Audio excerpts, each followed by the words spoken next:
Both parties have returned to their positions. Let us continue the trial. When last we left off, Mr. Linney acknowledged the new evidence presented by Lady Farina as fact. Therefore, Lady Farina may continue stating her reconstruction of the events. That took long enough. Now then, if everyone would lend me their attention. At this stage, let's revisit that scene from Linney's perspective.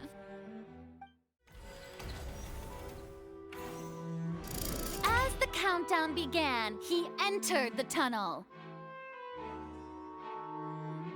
When the flatbed trolley passed, he opened the box and got into an altercation with Halsey, which caused the loud thud. He did not realize that this sound could be heard by everyone in the opera house, which is why he claimed earlier that he could not hear the sound. Finally, he used the vase to knock her out, before making her change clothes to prevent others from recognizing her. At this time, Cowell arrived in the tunnel, having heard that strange noise, and caught Linney red-handed. So Linney proceeded to knock him out too before stuffing him into that box. Afterward, Linney passed the unconscious Halsey to his accomplice through the magic box in the audience stands, before operating the devices such that Cowell's death would be ruled an accident. And there you have it. That's the truth behind what happened. Does the defendant's side have any objections to Lady Farina's description of the events? The key to refuting Lady Farina is the order of events, what Linney experienced, and what he saw.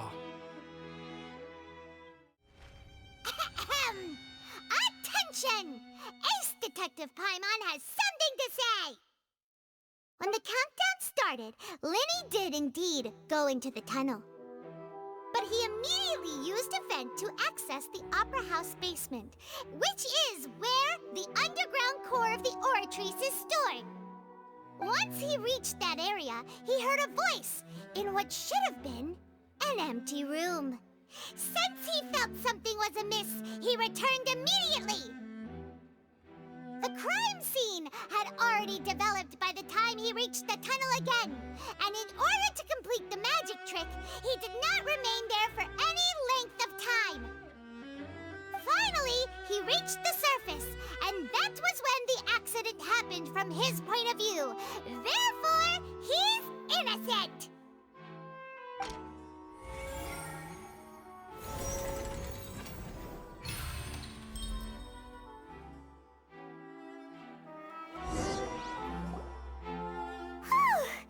Paimon did it!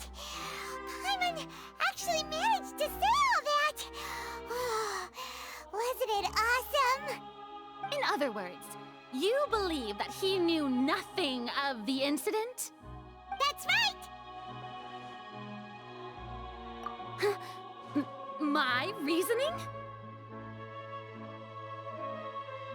If that's the case, then if Cowell hadn't entered the tunnel, who was the entire setup meant to kill? Assuming that what you say is true, Linney only needed to kidnap the young girl to cause a new disappearance case. What would the point of killing someone on stage be? Oh, they have a point. That's right, you tell him! And that's why they're partners of mine. They've managed to turn things around. Oh, well, your denial is very strident, I'll give you that. But what proof do you have to back your claims? Of course I do. If he had been in the magic box the whole time, how could he have not heard that sound? Why do you ask? You're saying that he wasn't?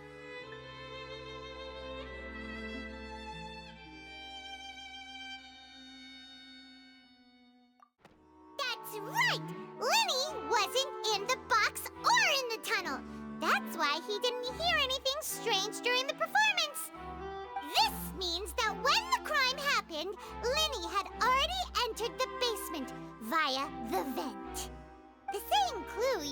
to disprove his alibi has now become the best proof! How do you like that? Well played. To think you'd use such logic. Well then, if it wasn't Linny who committed the crimes, then who was it?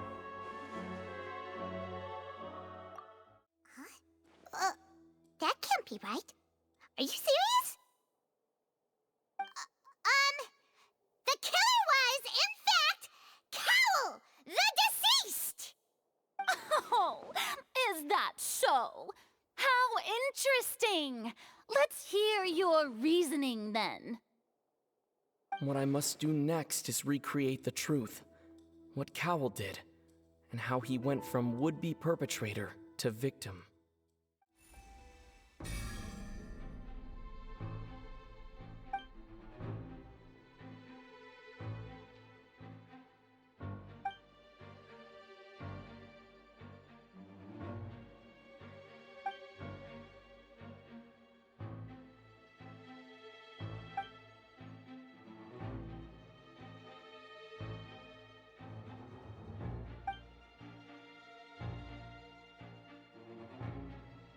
What's wrong, Traveler?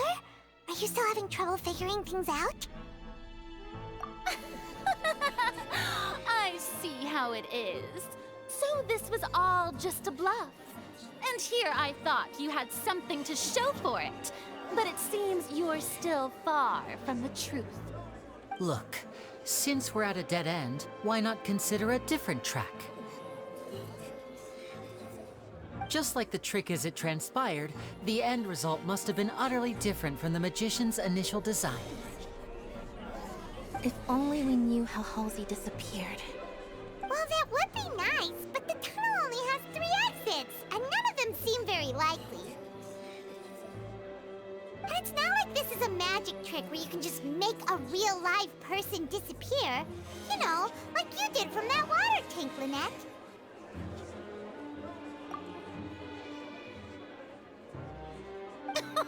Excuse my interruption, dear opponents, but do you not see that the crowd is growing impatient? There is no greater sin in this opera house than an awkward delay in the performance.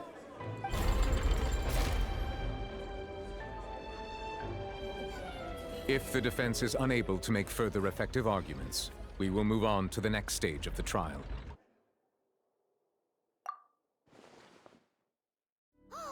Paimon gets it! It all comes together if Halsey disappeared instead of being kidnapped. Lynette escaped from the water tank, vanishing gradually and leaving only clothes behind. If there's a similar method where a person could be transformed into water... Oh, just a moment, please. I do hope you know how preposterous you sound at the moment. How could a person ever be transformed into water? This is reality we're talking about here, not some magic trick. Must we really? I should think that of anyone. Your friend Linny already knows this truth very well. Magic tricks are ultimately just illusions and misdirection. But Halsey's disappearance is very real. We're talking about 2 completely different things. Even so, I trust the Traveler's judgment. The truth must be out there somewhere. Perhaps some new line of reasoning may open if we try to gather all the focal points that don't make sense. Since Cal was the deceased, we haven't placed much attention on him. But given that we aren't making much progress with the case, it wouldn't hurt to have a look at his belongings, would it? People really do come up with all sorts of harebrained schemes when at the end of their rope. The way I see it, your suggestion that we broaden the scope of our investigation is nothing but a tactic for stalling the trial. Nevertheless, I believe that this is a reasonable request on the part of an attorney. Since the trial does indeed appear to be at an impasse, I believe that additional evidence may help us make more progress. Guards, Please step into the lounge and examine the personal effects of the deceased, Cowell.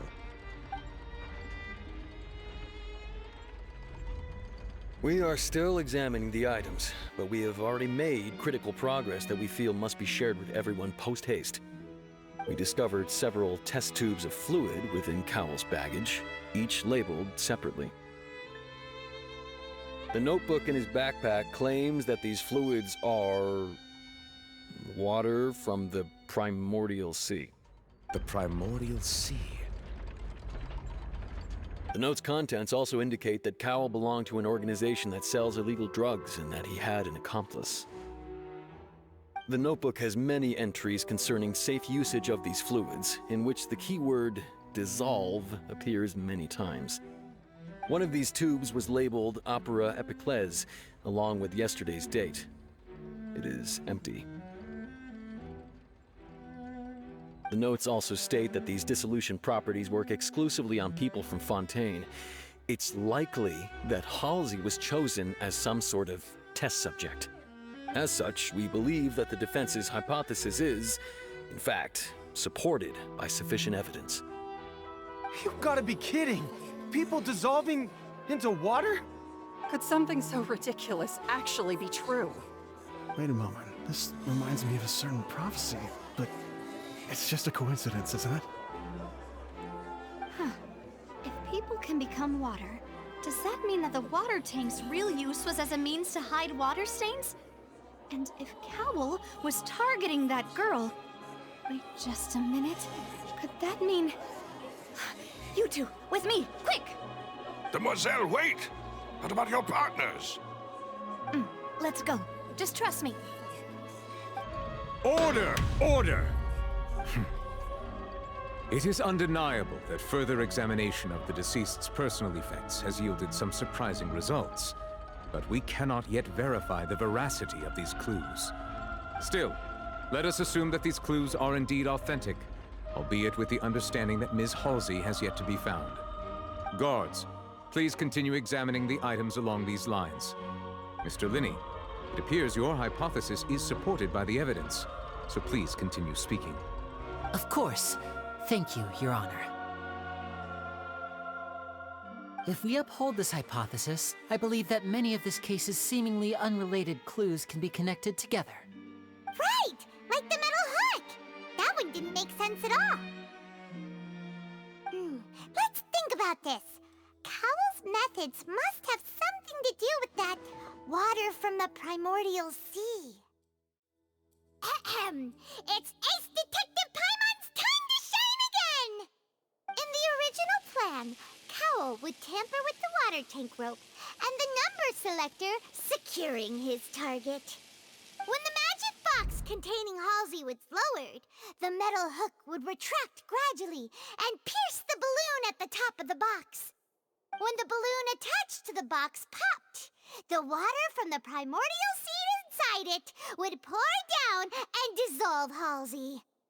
Afterward, Cowell would enter the tunnel and break the flower vase to conceal the water inside the tunnel, with the remaining evidence being covered up by the water tank on stage.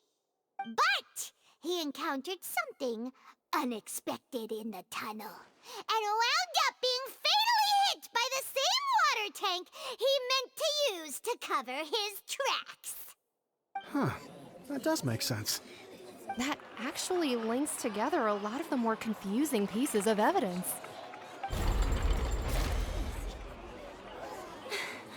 Oh dear, what do I do? Even I think they sound convincing now. Have I falsely accused an innocent person? What a humiliation.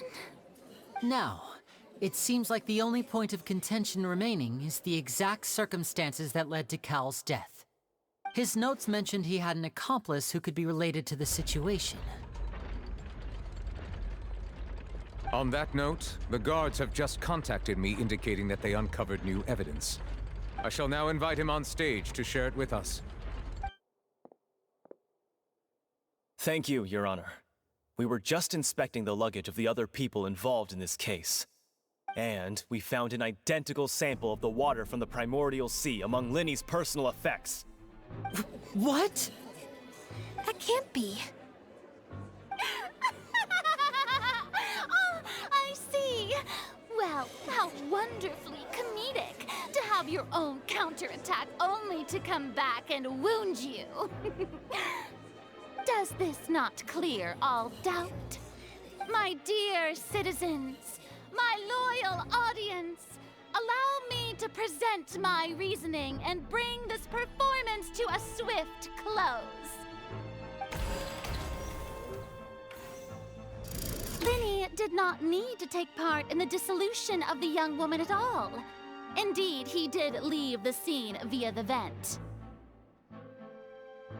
Having made modifications to the props beforehand, his accomplice Cowell then caused Halsey to vanish using the water from the primordial sea. But upon his return, in cruel avarice, Linny desired sole credit and prepared to do away with his partner in crime. Ultimately, he knocked Cowell out, and the tool meant to cover the crime up also became a murder weapon. Now, as much as I regret having come to such a viciously straightforward conclusion, it does seem that the famed Fatui is quite the cold-blooded and ruthless organization.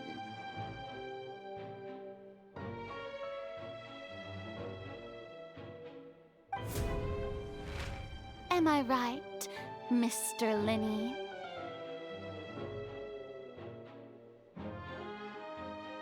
We've used up all the evidence we collected.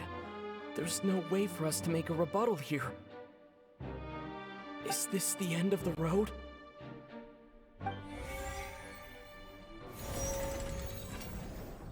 Oh no! Paimon can't think of anything either. It doesn't look like there's any way around this. Seems using the water as new evidence was too good a move. Why did this have to happen now?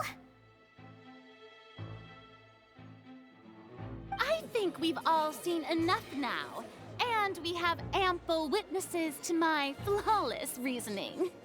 I believe this is indeed the finale.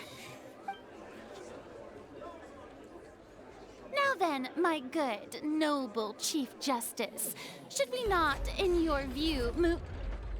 Excuse me, everyone, but I must interject. Miss, I must ask you not to shout, and to respect the ongoing legal proceedings. Oh, come on. Don't be hasty. I have a good reason for interrupting, you know. Now, would anyone here like to take a little break from all this debate and see a little magic? I'll show you an amazing trick. One that can bring a young woman who has disappeared back in the flesh, right before your very eyes. Please, do the honors, Mr. Linny, if you would be so kind. What in the world is she saying? No offense, miss, but miracles like that are beyond my scope as a magician.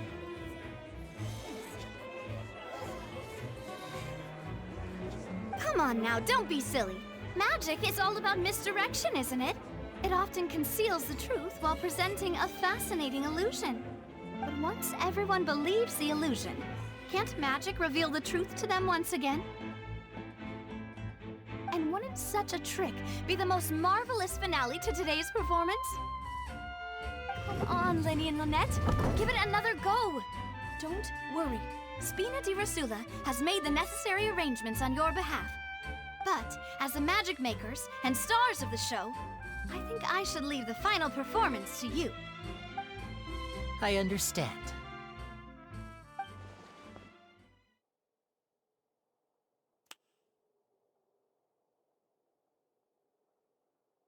And voila!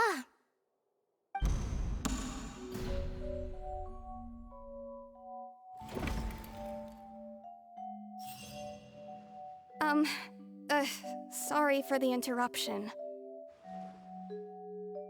Wait, isn't that Halsey? So the whole thing about people dissolving wasn't true after all? To be clear, I'm only here because this person told me that if I testified, the merit of doing so would lessen my sentence. I was hiding outside this room listening to the proceedings because I was afraid that I would be the one put on trial. was just feeling happy that no one had noticed me. And then before I knew it, she caught me. That'll teach you to underestimate us three. Where should I begin? I'm sorry. I'm the one who killed Cowl. I admit it. What? Why? Firstly, my name isn't Halsey. It's Lillian, and I'm originally from Mondstadt. I heard that Linny's show was gonna be a real thriller, but I missed the chance to buy a ticket, so I stole one. That's how I make a living. I steal stuff here and there. And I'd never been caught before. But I was noticed at the harbor a few days ago, and I barely got away. Linny was the one who caught me in the act. Hey, no wonder you look familiar. So you were the thief. Liddy even mentioned that you were pretty skilled. Well, and I thought that would have been the end of it, but then the number selector chose me. He even mentioned the Fortress of Meripede. That's a prison, isn't it? So you can imagine how shocked I was. I thought he was on to me for sure. So I played along with the show while looking for an opening to flee. But then I got water poured on me for no reason, and then someone jumped into the tunnel to nab me. I wasn't going to take that lying down, so I knocked him out and stuffed him into the box. There was nowhere to run from there, though, so I had to change my clothes and hide in a box containing performance costumes.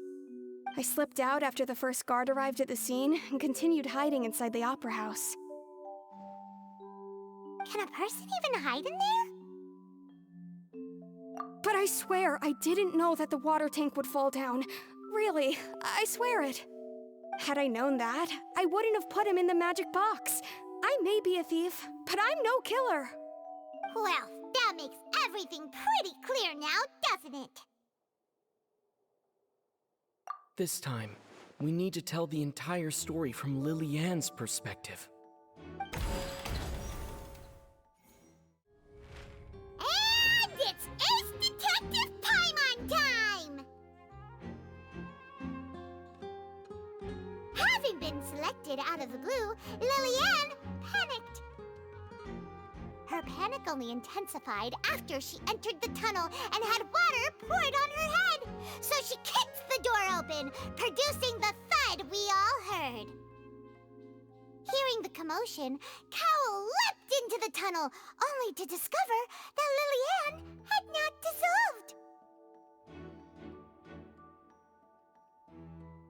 He did not know that Lily-Ann was not from Fontaine, but was a thief who made her way in by stealing a ticket. Mistakenly believing that the water from the primordial sea needed time to take effect, he tried to force Lily-Ann back into the box. The two broke the flower vase during the struggle, but Lily-Ann came out on top, knocking Cowl out and putting him in the box. With no way of escaping, she changed her clothes and hid in the costume trunk until the performance ended.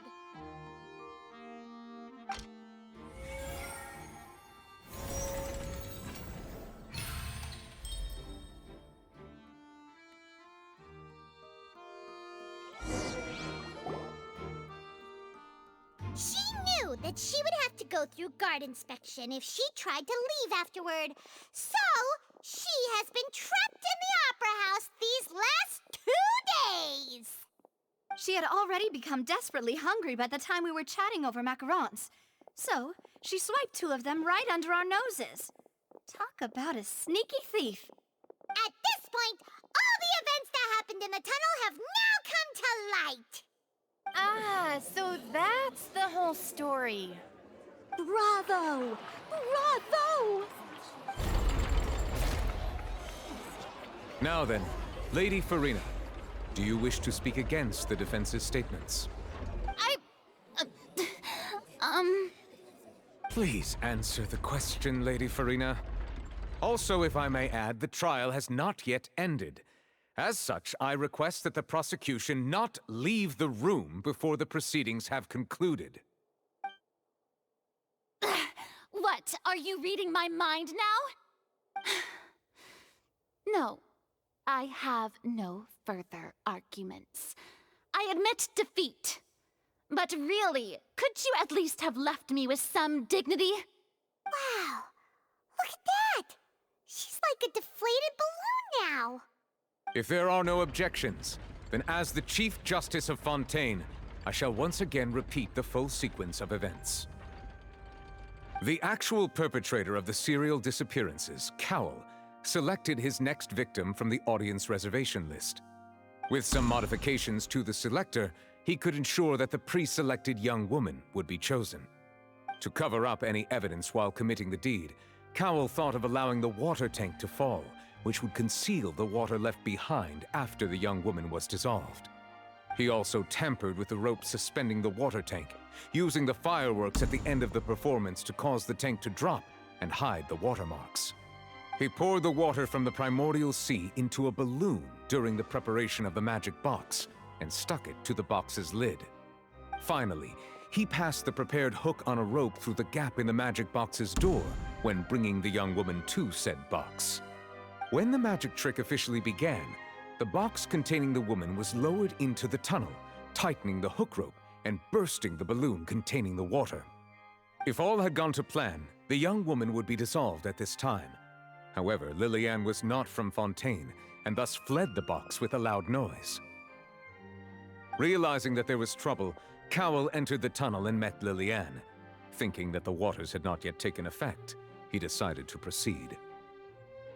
However, his opponent was more capable than he thought, and he was overcome, knocked unconscious, and placed into the magic box, and thus became his own final victim. Lillian, according to her own statements, then changed clothes and hid until the performance ended, before hiding in other parts of the opera house. As for Linny, he was in the underground structures within the opera house, and was thus ignorant of these happenings. From this reconstruction of events, we can conclude that Linny, the accused, is in fact innocent. Hooray, Lillian Lynette! Amazing! While there is much in Linny and Lillian's conduct that should still be investigated separately, this case, at least, can be handed over to the Oratrice to make the final decision.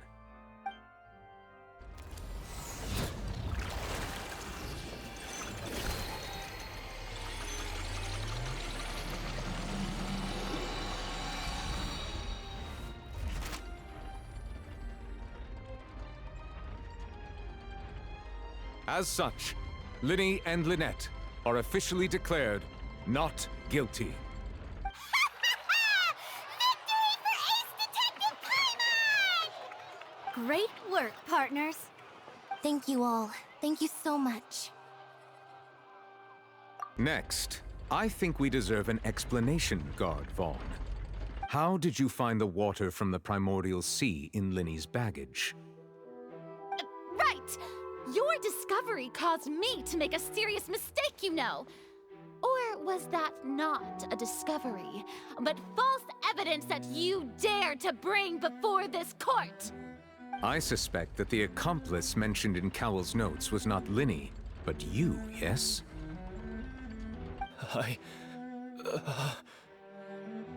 I'm sure you know what you must do to lessen your sentence. Speak quickly! Unless you want to earn yourself a one-way ticket to Coupon Town. I was just following orders. We were supposed to place blame for the serial disappearances onto Linny, and thus cause suspicion to fall on the Fatui. The higher-ups said this was the best opportunity to do so. And now that your plan has fallen through, and the secrets of the water have been revealed, you have become a liability to said higher-ups, yes? Therefore, you would be wise to tell everything you know, and seek the protection of the guards. Yes, I'll tell you everything I know. Our boss discovered that the water can cause people to dissolve. It can also be made into a potion, which when extremely diluted, can cause people to experience unforgettable exhilaration. We've been in this business for a while now, and have made decent mora off it. The disappearances were also the boss's idea. I mean, this is the boss we're talking about.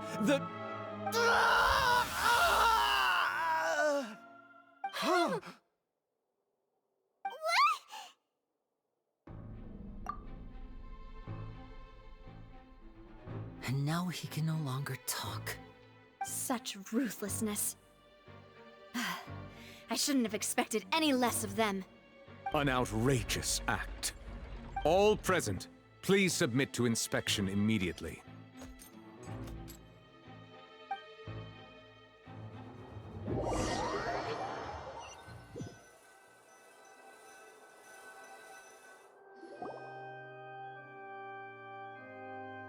So, we're just going back now?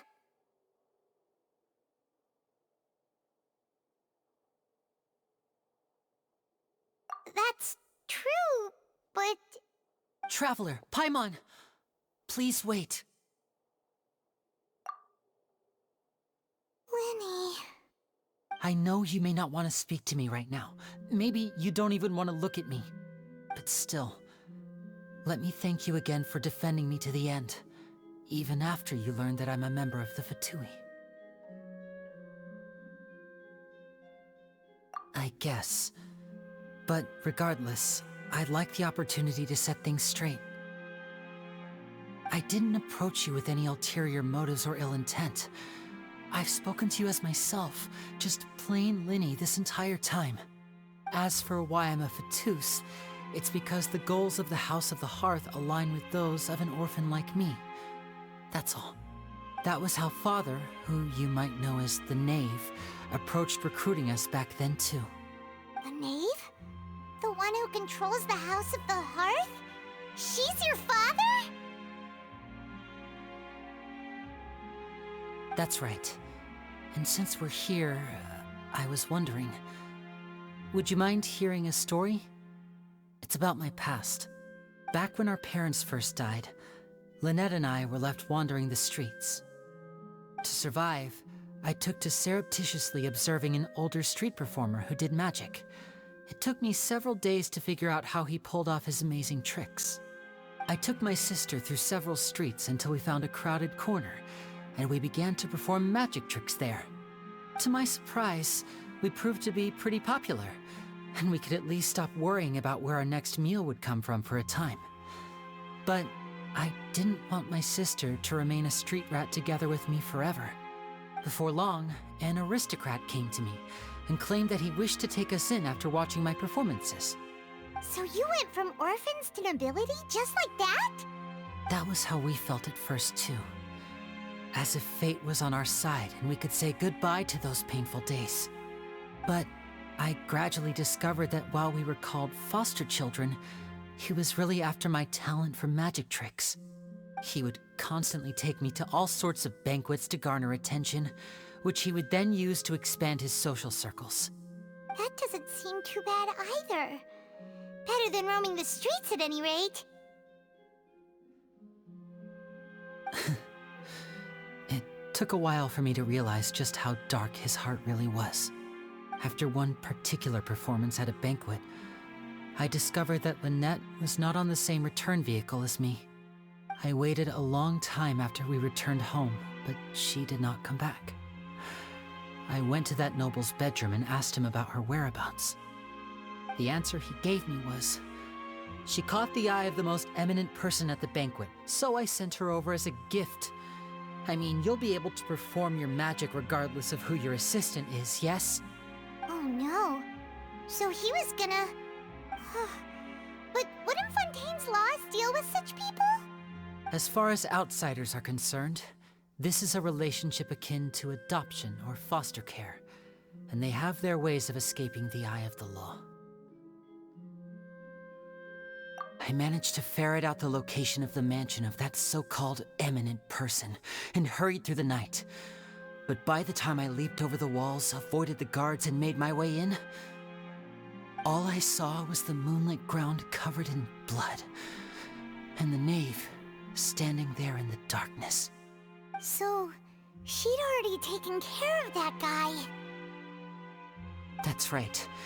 She had rescued my sister before she could come to any harm, and had even discovered several girls hidden in a basement, all of them orphans. Father, I mean, the knave, might have seen something in me, and so she made me an offer. The House of the Hearth welcomes you, for your interests align with ours. Here, none will ever betray you. Indeed, betrayal shall never be permitted here. I was hesitant to trust her.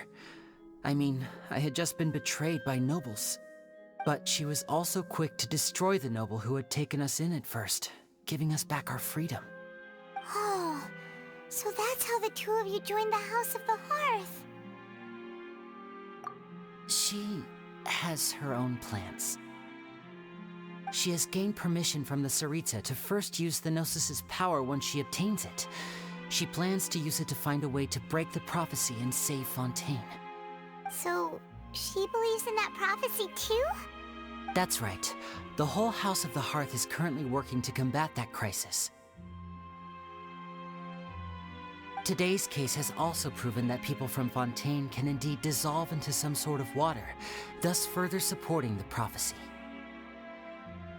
All of us house members here, Lady Arlecchino herself included, are from Fontaine. We won't give up on defending our homeland. To us orphans, the only connection we have left to this world, apart from our family, is our homeland. So, from small deeds like distributing magic pockets to huge schemes like stealing a Gnosis, everything is aimed at dealing with that prophecy.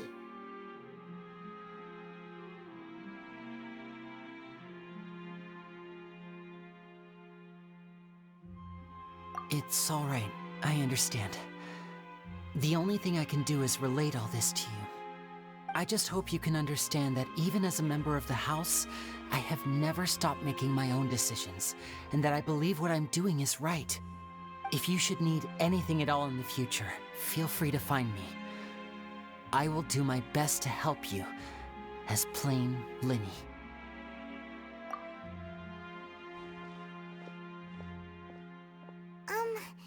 Bye, Linny!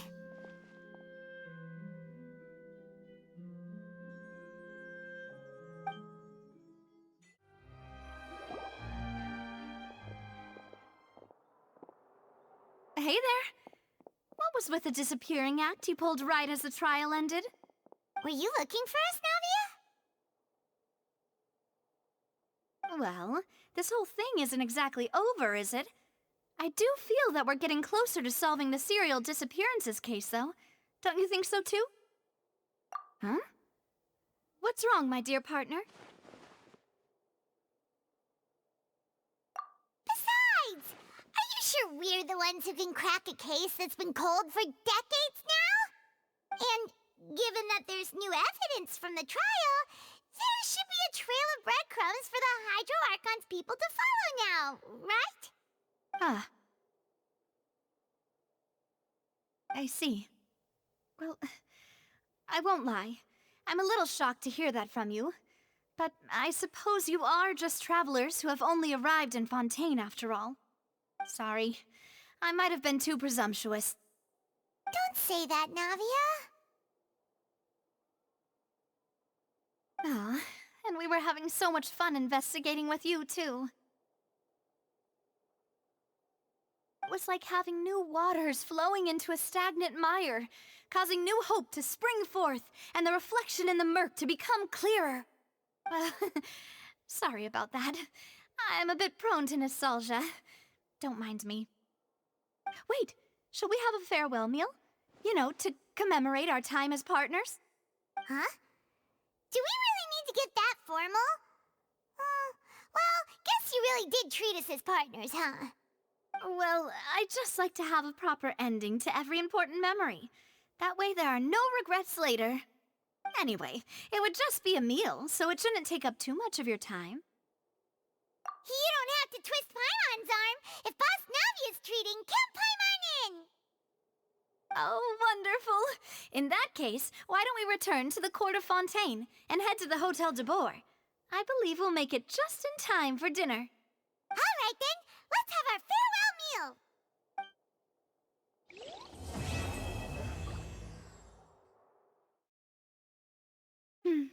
I came here several times with my father when I was little, but stopped eating here as often after growing up.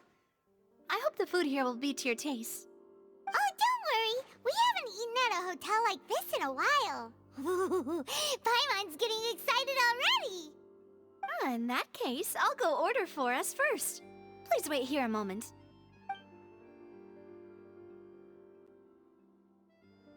Ooh, everything looks so good. People in Fontaine sure know how to enjoy life. Why, of course. Go ahead, try whatever you like. If the food's good, I'll make a group reservation for the rest of Spina di Rosula next time. And if it's not? Well, then I'll still bring everyone. Albeit with only one dish per table. You, sure have your own way of doing things. Oh, we called this a farewell meal, but we could also treat it like a victory feast, right? We did just win that case after all. Oh, true. Very true. In that case, boss, we'll have another 2 dishes. Huh? Paimon didn't mean that you had to order even more food.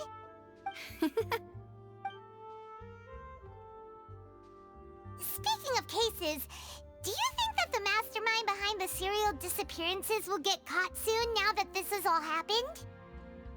Well, we've certainly taken a big step forward, but I feel that's about it. We know that there's an organization that means to dissolve these young women, but we still don't know what they are really after. If it hadn't happened right in front of us, Paimon wouldn't have ever believed that a person could be dissolved like that. Right? Yet it was because this was such a preposterous notion that the investigation could never really move forward before. Ugh. If only that guy could have finished speaking! We were so close to hearing who was behind it. In such investigations, even the smallest step can seem like a yawning chasm if the trail of clues is cut off. To be honest, I don't have high hopes for any follow-up that the authorities might conduct. It's not that I don't have faith in their ability, it's just that a different perspective is required in some matters. It's easy to guard against and deceive a single narrow perspective. A shift in thinking is required at such times in order to produce a breakthrough, which is exactly why the Spina di Rosula exist. Those highfalutin folk are not all-knowing. That's why we exist, to seep into the cracks where filth falls through, where their watch fails them. That's the kind of problems we solve. Seems Paimon thought things were simpler than they actually are. It's all right. Well, this was supposed to be a farewell meal, so I doubt you have further interest in this business, right? Let's talk about something else. Like, what are your future plans? That's true. We didn't have a chance to speak to her after the trial ended. It didn't really seem like the right time or place to do it anyway. I see. So, your primary objective, which has been foiled so far, was to have a chat with the Hydro Archon. I've heard that there's a long line of people waiting to meet Lady Farina. I suspect you'll be waiting for quite a while, considering that you missed your chance today. Yeah, we've heard that she's super popular here in Fontaine, and that it'll be tough getting any of her time. Well, would you consider some more, unique ways? Perhaps even methods of, let's say, questionable legality? Guess that's Spina di Rosula's boss for you. Chock full of sketchy ideas. Well, what did you have in mind? Well, one way would be to infiltrate a performance troupe at the Opera House, only to abandon your act at the play's climax and ask to speak to her after the performance. I'm sure Lady Farina would be eager to see the ending, and would agree in order to finish watching the play, don't you think? Could you suggest something a little more practical? This plan seems pretty hard to pull off. We'd have to go learn how to act, and acting's really hard. All right, here's another. Find a way to conceal yourselves under her bed, then wake her up in the dead of night and demand answers. Don't let her go back to sleep until she answers all your questions. I can personally testify that this one works. When I'm sleepy, I'll do anything as long as I can finally get some sleep. That might work, but that's not really the problem. The problem is we don't want to get ourselves arrested. Ah, valid point. I overlooked that part. I was just thinking about leveraging a person's desire for sleep. All right, no more joking around. Perhaps you could... Oh, I don't know. Cut the line when she's on a break. You did defeat her in court, clearing citizens of hers from false accusations. False accusations she had nearly upheld personally.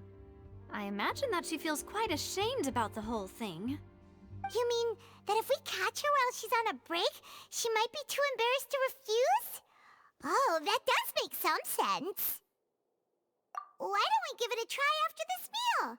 You know, strike while the iron is hot and all. Huh? Paimon, did you drink my Fanta? Was this your drink?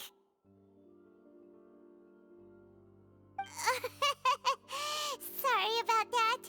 Paimon wasn't really paying attention and the cup was right next to Paimon. Would you like to order another? No, it's fine. We're just about done here. Alright. Honestly, Paimon wouldn't recommend Fanta anyway. It tastes kind of salty and icky.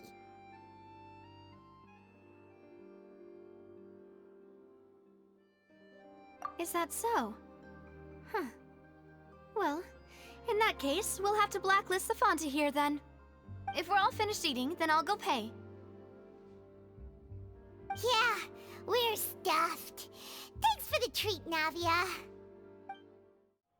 Oh, so full. Paimon can barely float anymore. Nah, that would be so... normal. You know, like you. Okay. As for expenses this month, we're left with... Hey, Navia! What are you doing over there? Oh, nothing. It was just a meal, you know? Nothing the Spina di Rosula can't cover.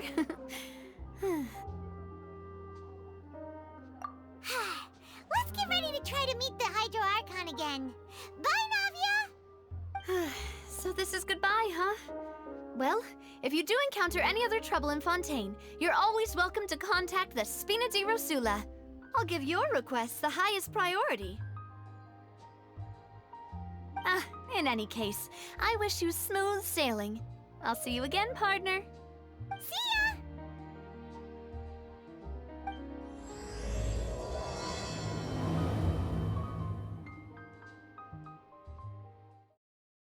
Vache. Looks like we're back here again. Huh? Traveler? Are you hearing voices again? Ugh. That's kinda spooky. Are you sure we don't want to come back in the morning? Vache? Vache. Hey, why are you still walking towards it? There might be something nasty in the water. Huh? Hang on. Paimon can kinda hear a voice. It's calling for Vache, right? Hey, Traveler? Stop walking! Come on, wake up!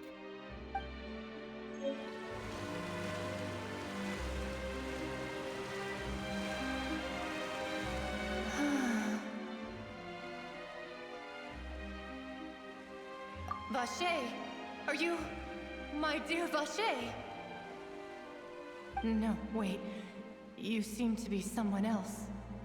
Do you know Vache? Do you know where my love is? Wait. Who am I? I'm very sorry. I fear I do not know. My memories feel like they have been washed away like a flood. So many fragments dissolved amidst the tide, never to be recovered. How much have I lost? How many things that I once held dear while on land have I since forgotten? Yes, that is what I was once. But now, I am but the consciousness of one who has lost their form. I do not know how I came to be like this either. I only vaguely remember being covered in light blue water, and then all grew dim. I also remember going to many places.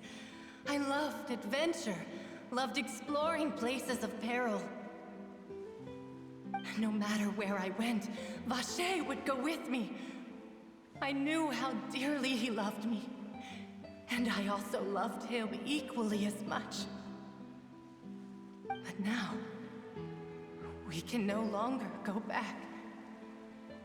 The pain of such parting, I never knew how heavy it could be. No, our reunion no longer has any meaning. There is no way for us to create any new memories. The thought of me gives him no succor, so let it lie forgotten beneath the waters. If you meet Vacher, tell him not to look for me. Tell him to move on. That is the only thing I still remember. Perhaps that is so. As I was submerged in the waters, losing consciousness, I saw Vacher above the surface. His eyes were filled with such sorrow, such longing. If only I could have comforted him, told him that I did not suffer. Indeed, I had felt a great warmth. Is that what you call it? Dissolving? If anything, I consider it a form of release.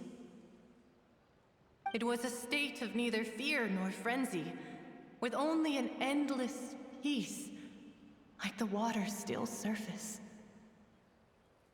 I could also liken it to being a thirsty person who drinks water for the first time, and only then sees how they have lived for so long in a world of endless want and anxiety.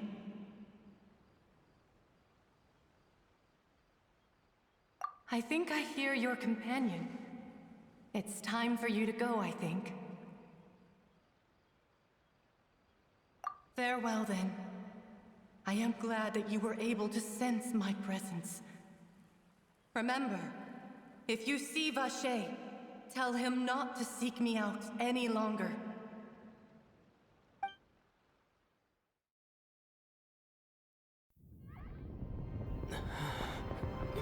Wake up! Come on, hurry! Navi is outnumbered!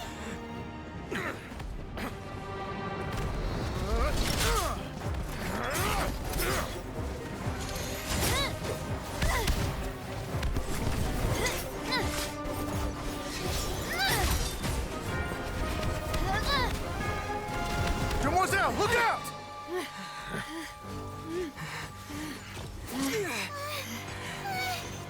Dear God, it's a whole army of Gardamex.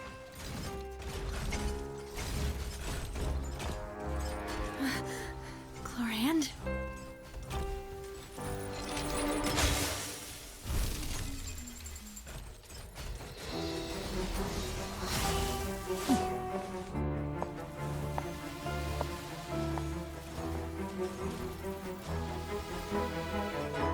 Quick, now's our chance!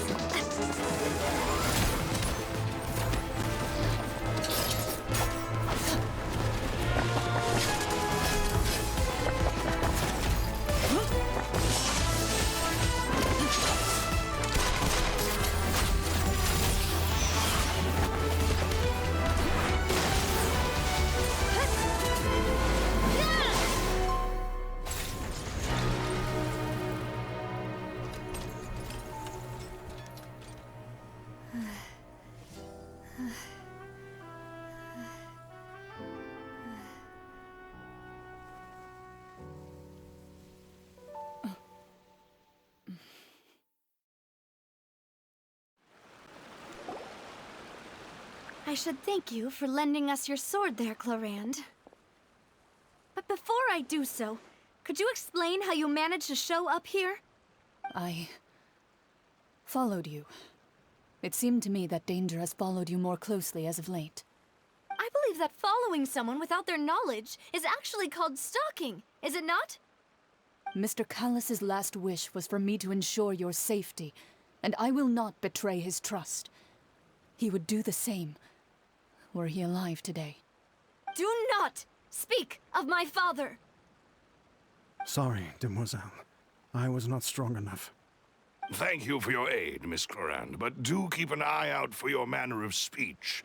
I believe we all wish to avoid unnecessary emotional harm. Sorry, I did not consider your feelings. Whatever. What else do you know? How did you come to the conclusion that I'd be in grave danger? I doubt I know much more than you, but I believe that the mastermind behind the serial disappearances is very powerful. Your performance tonight will almost certainly attract their attention. I'm sure they've known about me. To be honest, I'm shocked it's taken them this long to act against me. And what about these Gardamex? I thought only those associated with the Maison Gardiennage could control them. None of these mecha have serial numbers. I was sure to check a moment ago. They are not the ones used by the authorities to enforce the law. I can only conclude that some powerful or wealthy party must have obtained them via illegal means, deploying them as a private force of sorts. What? Your point being that they're out of Spina di Rosula's league, then? Yes. Be careful, and do not act rashly. I will continue investigating no matter what. We will bring the truth to light. That's my father's true last wish. Regardless, thank you for your help today, Clorand. But if you get any ideas, tell me first. I don't much appreciate being followed. I do not think that they'll strike again anytime soon. So I shall stop following you. Good day, all.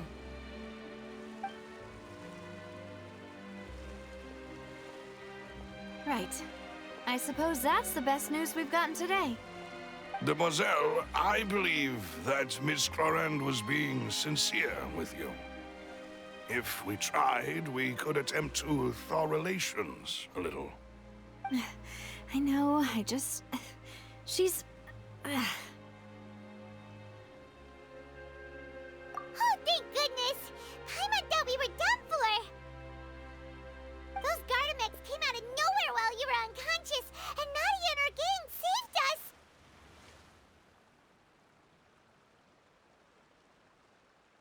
Oh, and there was that champion duelist named Clorand who came out to save us too! We got lucky there. Paimon probably couldn't have fought them off otherwise. Oh, come now. Forget all that polite talk. That wasn't really a farewell meal we had back there. Not for me, anyway. In truth, I hope that every meal we have together shall be a victory feast. As such, we're still partners. There's no need to thank me. It will take 50 years for me to match Demoiselle's magnanimity. If it were me, I would have joined the Spina di Rosula on account of her goodwill long ago. All right, you two. That's enough. Actually, Navia, how did you know that we were in danger? You sure did show up in the nick of time. Well, to be honest, you're the one who tipped us off, Paimon. Huh? Really? Paimon contributed somehow? Ooh, Paimon's even more amazing than she thought! Yes, all thanks to you grabbing my drink by mistake. How did that help? After we parted ways, I was on the way back to one of our bases when I suddenly thought of what you said. That the Fanta tasted kind of salty and icky. Fanta only comes in sweet flavors, so how could it have tasted salty? The color of the drink, if I recall, had also been a bit off. So the Fanta had been spiked with water from the primordial sea? Yes. So, if you hadn't drunk that cup for me... Spina di Rosula is preparing the grandest of awards for you as we speak for saving the boss. Huh? Really? I sent people to Hotel de Boer to investigate, but whoever did this left no trace at all. That's when I figured out that you might be in danger, and hurried here as quickly as I could. But why would they go after us too? All we did was defend Linny in court and help clear his name. Ugh, now we're caught up in this mess too, aren't we? Well, you did foil a plan that they were probably pretty proud of, and almost got their name in the process. Speaking of which, did anything strange happen when you drank the primordial seawater? Well, it can't be a coincidence that the traveler fainted just now. He said that he heard that voice calling for Vache again. Oh, and this time Paimon heard it too, but it was real faint. Does this situation have to do with the primordial seawater then? Does that mean the primordial seawater raises someone's sensitivity to hydro when it's used on people who are not from Fontaine? That doesn't sound like too much of a bad thing, to be honest. New intel? While you were out cold? Well, let's hear it, shall we? Oh, that is important. Vache. That name doesn't ring a bell. I suppose he hasn't stepped forward as a witness in court lately. Since he saw that young woman dissolve, he was at least at the crime scene. But he never gave testimony or any information regarding people dissolving in the primordial seawater.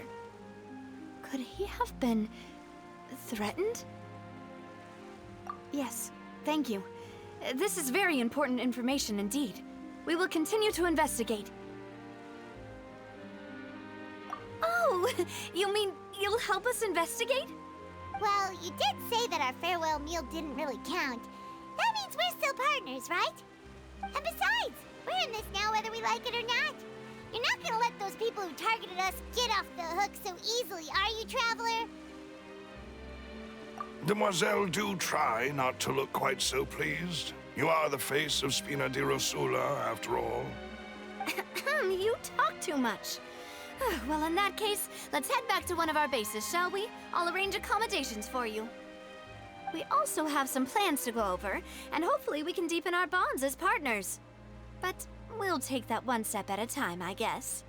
Don't worry, you two. With us around, our base is definitely secure. It's right up ahead, but let's make sure we weren't followed first.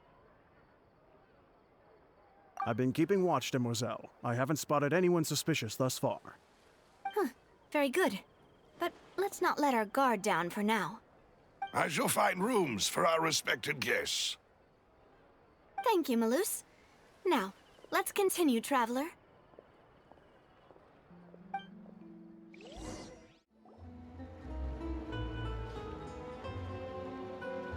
So, this is your base? It's not quite what Paimon imagined. Your accommodations have been arranged. Under the present circumstances, I can confidently say it's the best we have.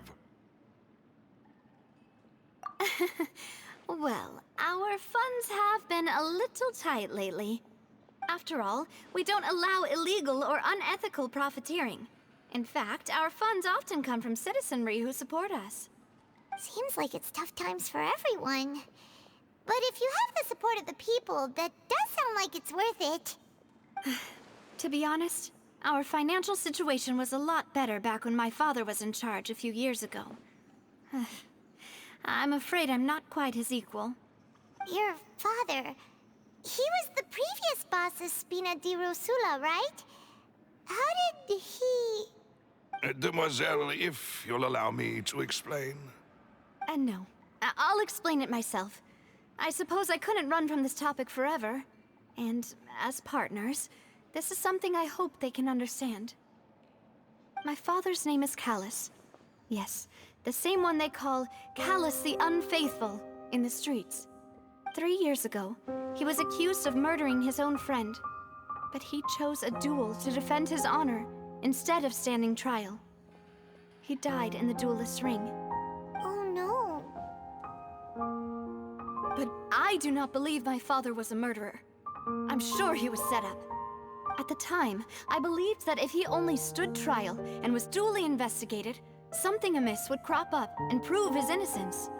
But strangely, he not only requested the duel himself, but rumor has it that even after being seriously injured, to the point where he could be deemed as having lost the duel, he refused to surrender, determined to die in the arena.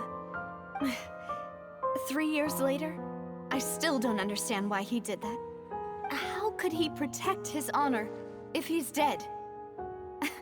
If anything, he gave up his chance to defend himself. The closest piece of info I have is that my father had been investigating the serial disappearances case at the time of his death. Ah, so that's why you're so determined to get to the bottom of that case. That's right. I've also tried to investigate the murder my father was implicated in, but I haven't found a single new clue in my countless reviews of the investigation records. However, I believe that if the murder case is related to those behind the disappearances, they must know something. I must know what really happened.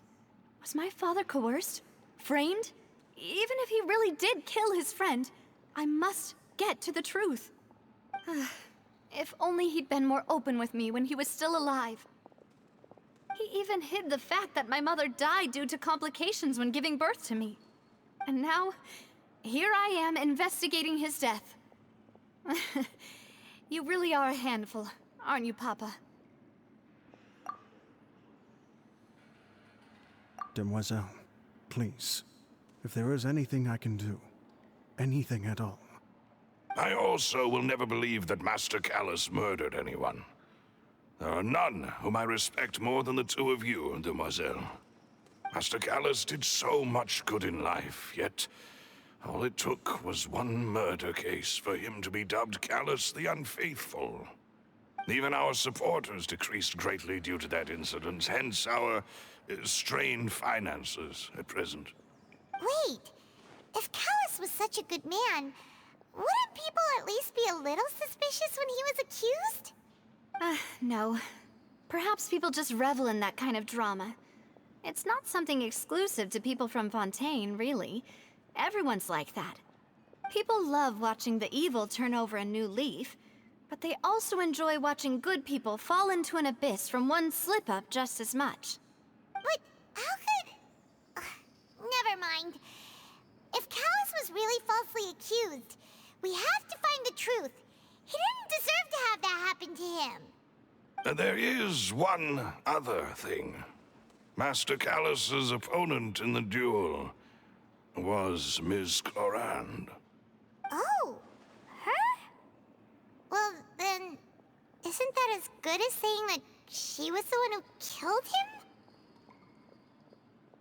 Yeah, that's not the sort of thing that you can just let go and move on from. Ms. Clorand has always placed great emphasis on the honorable nature of the duel. If her opponent doesn't yield, she will not stop either. She knew Master Callus beforehand and greatly respected him, but seeing how he was resolute in the arena, there was only ever one choice she could have made. It's not that I don't understand her at all, but I just can't deal with this yet. Don't worry, Navia. Paimon knows how you feel. You don't have to force yourself to do that. Afterward, Ms. Clorand told us that at the start of the duel, Master Callus requested that she ensure Demoiselle Navia's safety. Yes, that is our understanding as well. Oh, Papa. What madness drove you to ask the person who killed you to take care of me? All right, anyway, that's the information I wanted to share with you. Even if it did sound like I was just complaining towards the end. Thanks. You two should go and rest. This was quite a day after all. Yeah, Paimon's beat. Please, relax and get some sleep. We will ensure you rest soundly.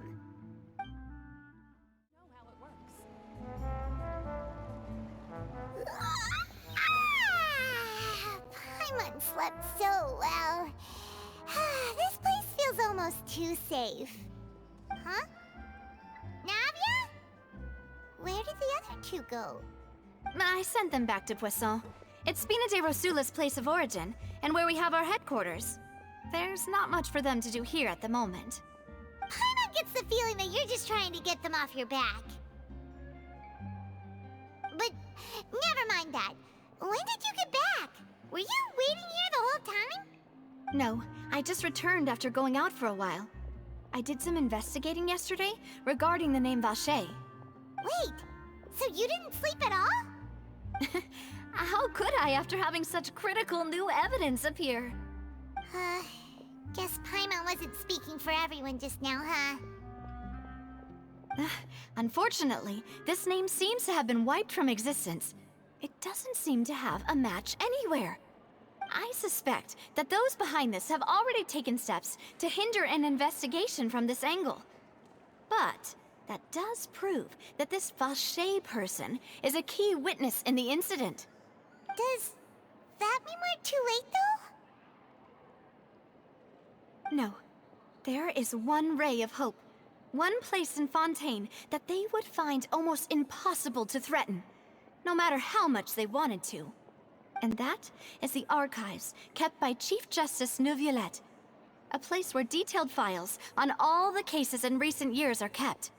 If the Oceanette you met is one of the young women who went missing recently, we should be able to find some related information there. So Neuvillette maintains an archive of case files? Whew, guess that's the hard-working Chief Justice for you. In that case, let's go talk to him, shall we? Aren't you coming along, Navia? Did you get tired? No, it's nothing. Let's go see the Honorable Chief Justice.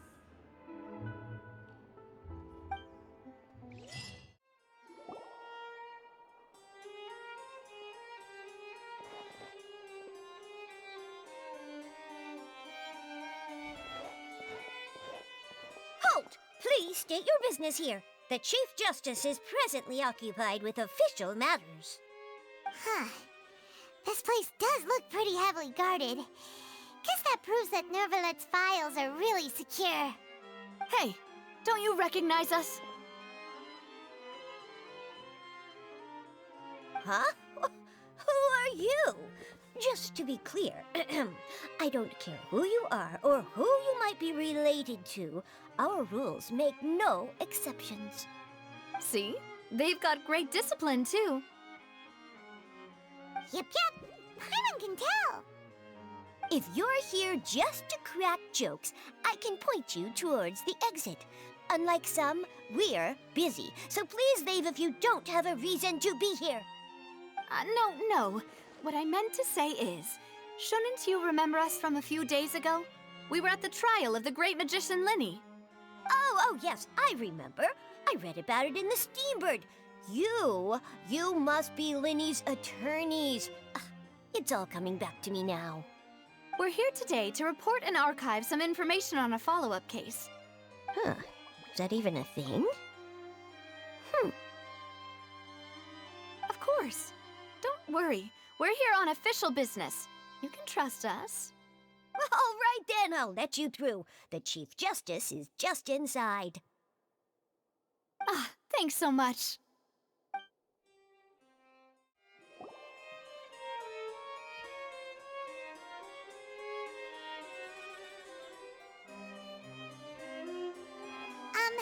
Sorry to barge in, Monsieur Neuvillette. We only lied to get in because we didn't know any other way. It's all right. Please let me know how I may be of assistance to you. So you're not mad at us? We're looking for a man called Vache. He may have been an eyewitness in the serial disappearances case. If we can find him, we may be able to unearth some key information on the case. Ah, I see. In that case, please wait here a moment while I browse through the files.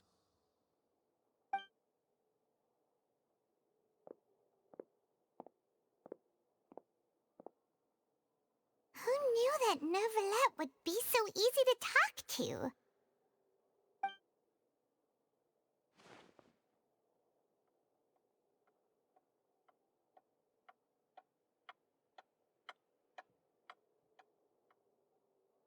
Unfortunately, I'm quite certain that no one by the name of Vache has been involved in any case, criminal or civil, in the past several years. There are no records of him either in the files or in my memory. Traveler, what if it was really just a dream? Is that so? All right then. Thank you so much, Monsieur Neuvillette. We'll take our leave now.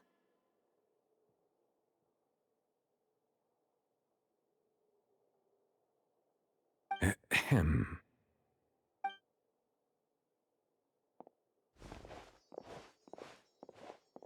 Miss Navia, I can understand how you feel. Your father, Callus, was a truly exceptional man. We deeply regret his passing.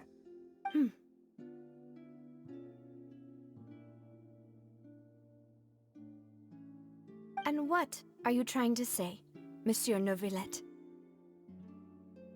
Are you trying to console me? Extend your sympathy? Or just express some tendril of regret? No. You are not trying to do any of that. I can hear it in your voice. There's no emotion behind your words. You only said those things because you felt like you should.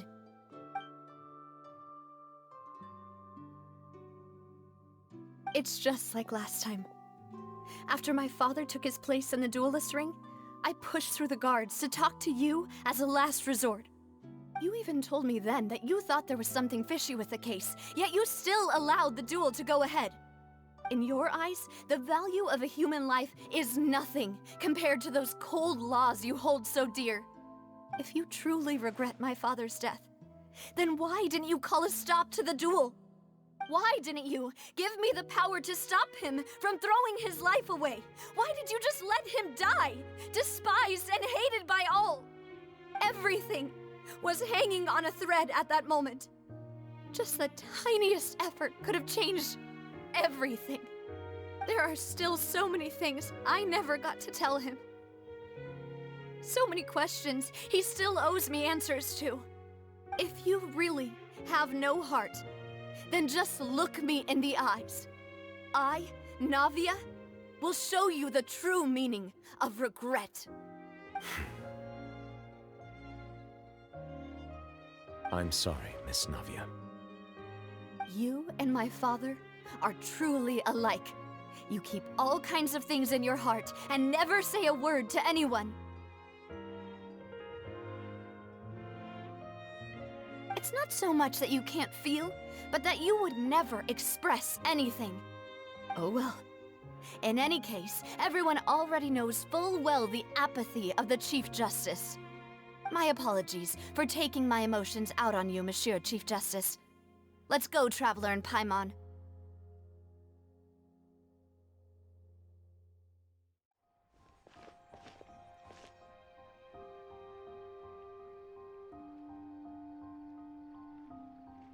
Navia, are you okay?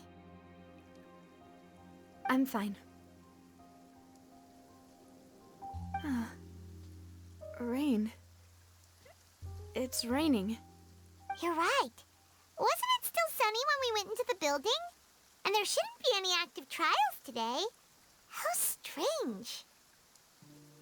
Now that I think of it, on the day my father was convicted of murder, it was also raining. What is it? Did you think of something? Yeah, he was outside. It was uncovered and the rain could fall there. Why? Do you think the rain could have affected the crime scene? That thought has occurred to us before. We've even expanded the search area to try to account for that, but didn't find anything of value. Oh? Wait. You don't mean... So you're saying that the true murderer could have been turned into water and then got washed away with the rain?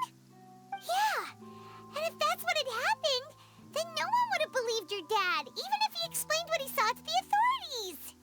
I really think I found a true genius for a partner. You're completely right. How did I not connect the dots earlier?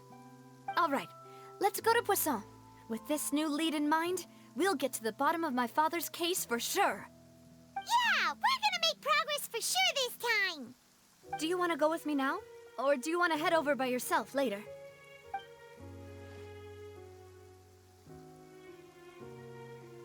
Great. Let's go then. Whoa! What a huge ship! Why would a ship be anchored at a place like this? There's no need to be so surprised. While it may look like a ship, it's actually Spina di Rosula's headquarters. My father was the one who asked for it to be built like this. Perhaps our taste in exterior design is the only thing we occasionally had in common. A gigantic and glamorous ship embodies discovery, opportunity, ambition, and conquest. It symbolizes Spina di Rosula's bright and limitless future. And Paimon thought you were bluffing when you said Spina di Rosula had a glorious past. Paimon was confused why a group with such a history would live in the sewers. But now that Paimon has seen this ship for herself, she's been convinced. Well, Poisson is where Spina di Rosula began, after all. It's our main base, our home.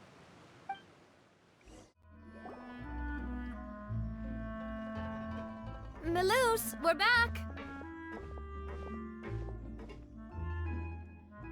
Apologies for the wait, demoiselle, and our most important partners. You said before that you still had some business at the court. What brings you back to Poisson so quickly? About that. It's because my partner here reminded me of something really important.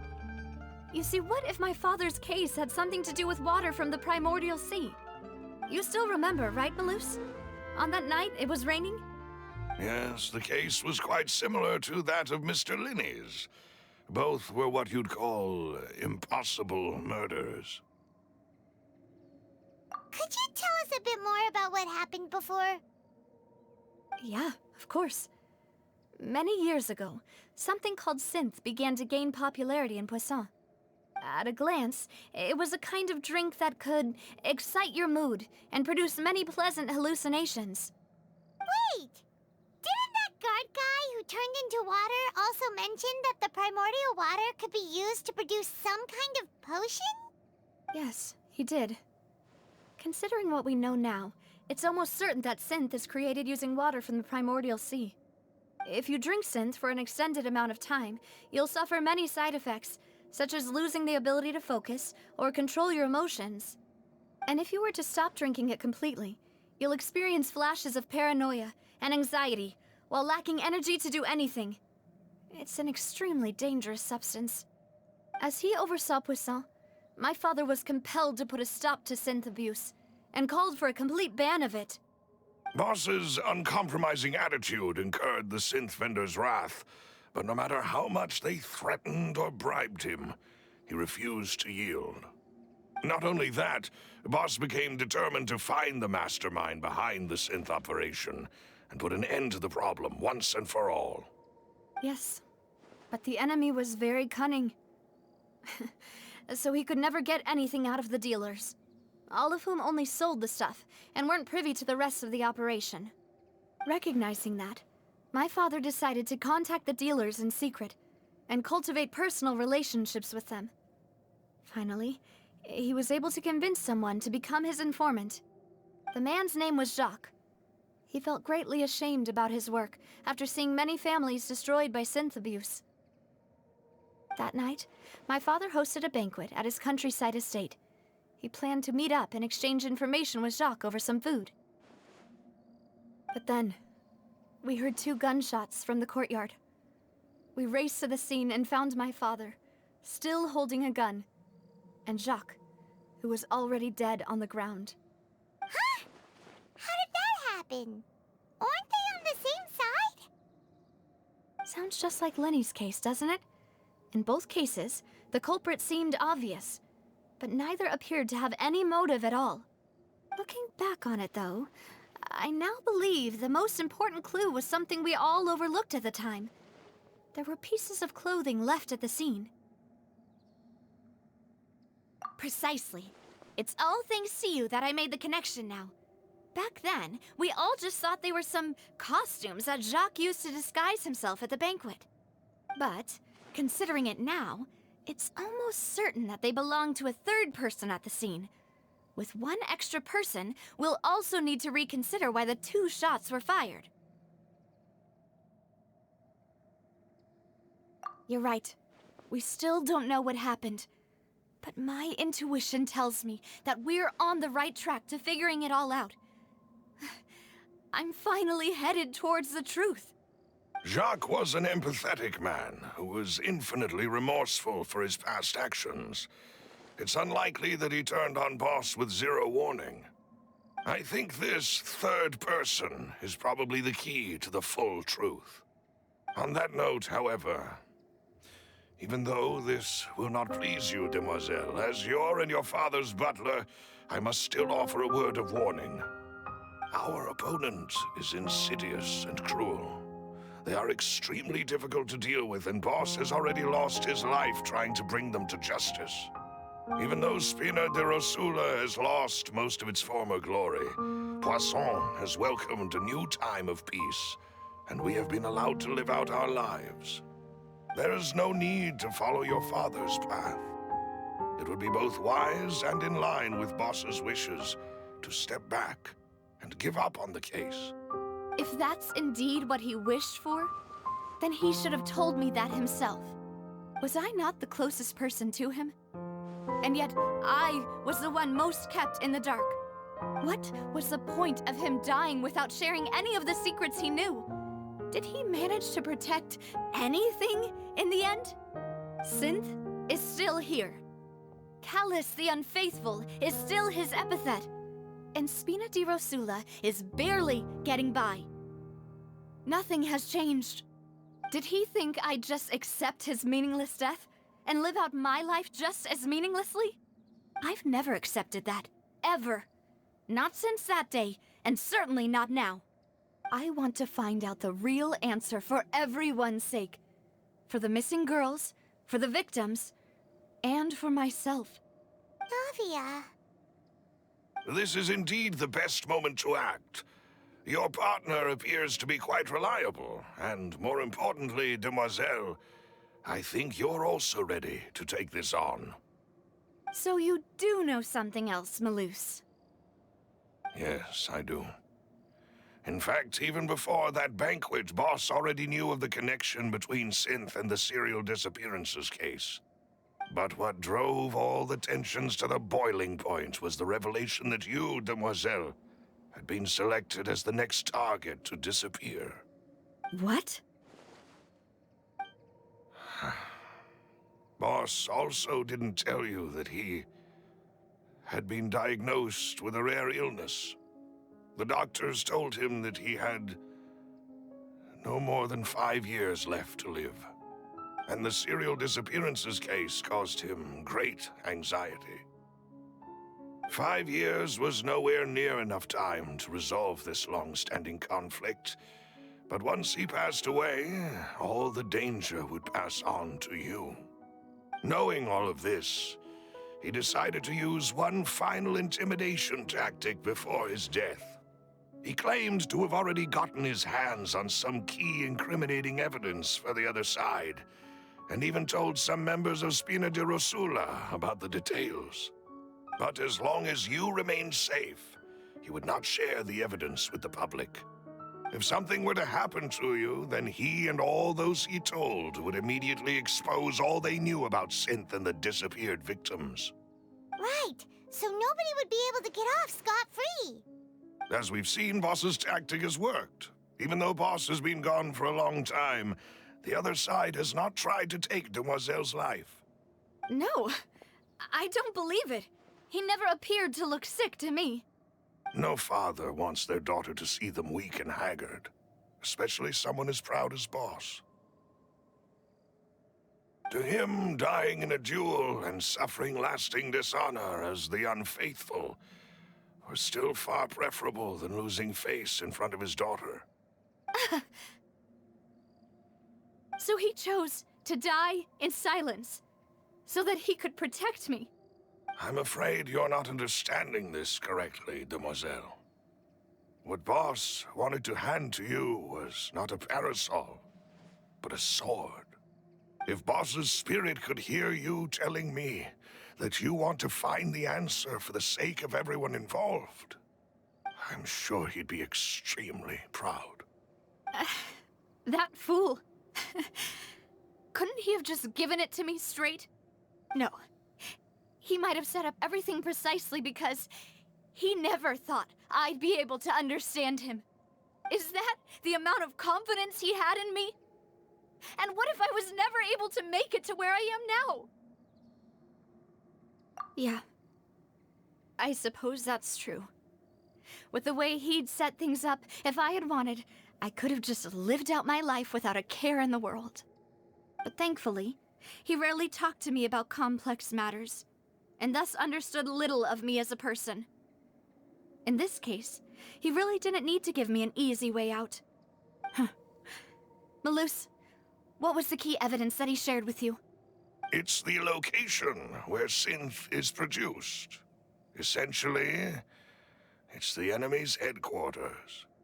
When he was threatening the enemy, Boss didn't share the specifics of the incriminating evidence he found. But if you want to use it against the enemy, you'll still have to take several things into consideration. Why? If we know where the place is, can't we just go storming in? You mustn't forget that we're fighting against a mysterious and dangerous organization that's been in operation for decades.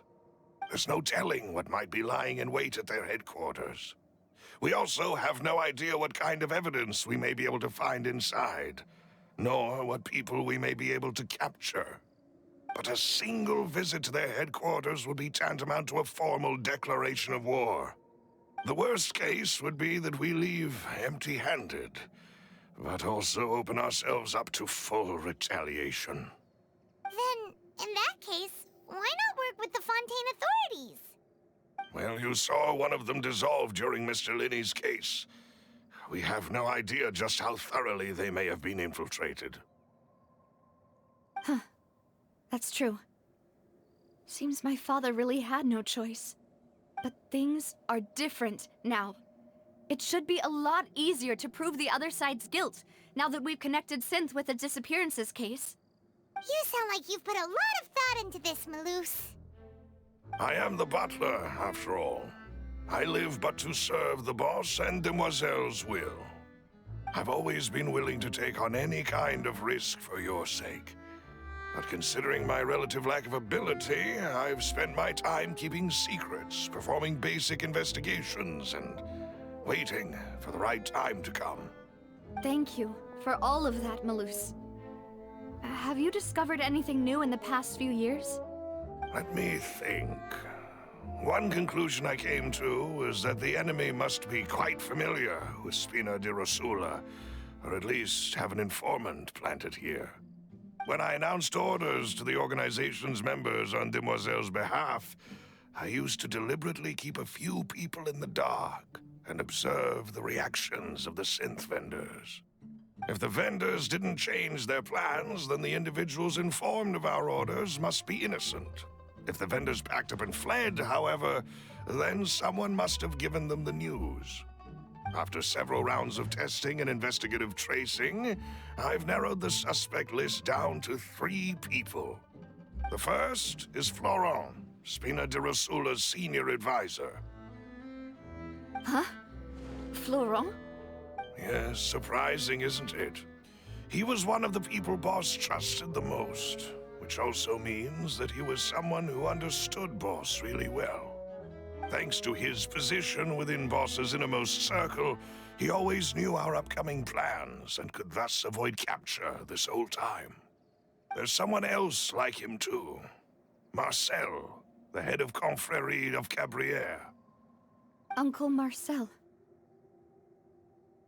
It's a guild in Poisson. Boss helped it to grow to its current size and prominence.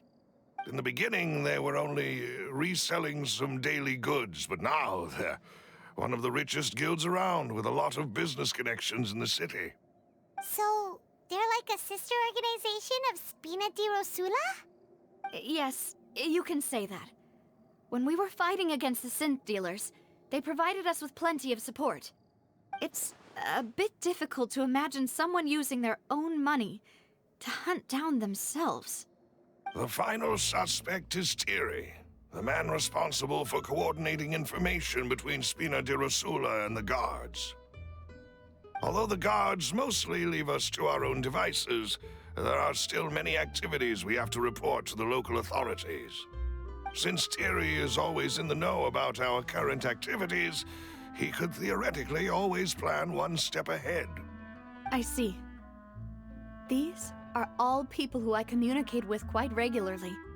To think that the enemy we've been fighting against has been right next to me all along, among those I trust the most. It's almost too hard to believe. If you want to investigate them, please take every precaution to not alert the quarry. Judging from our experience, the enemy is extremely cautious. Of course. And thank you, Malus.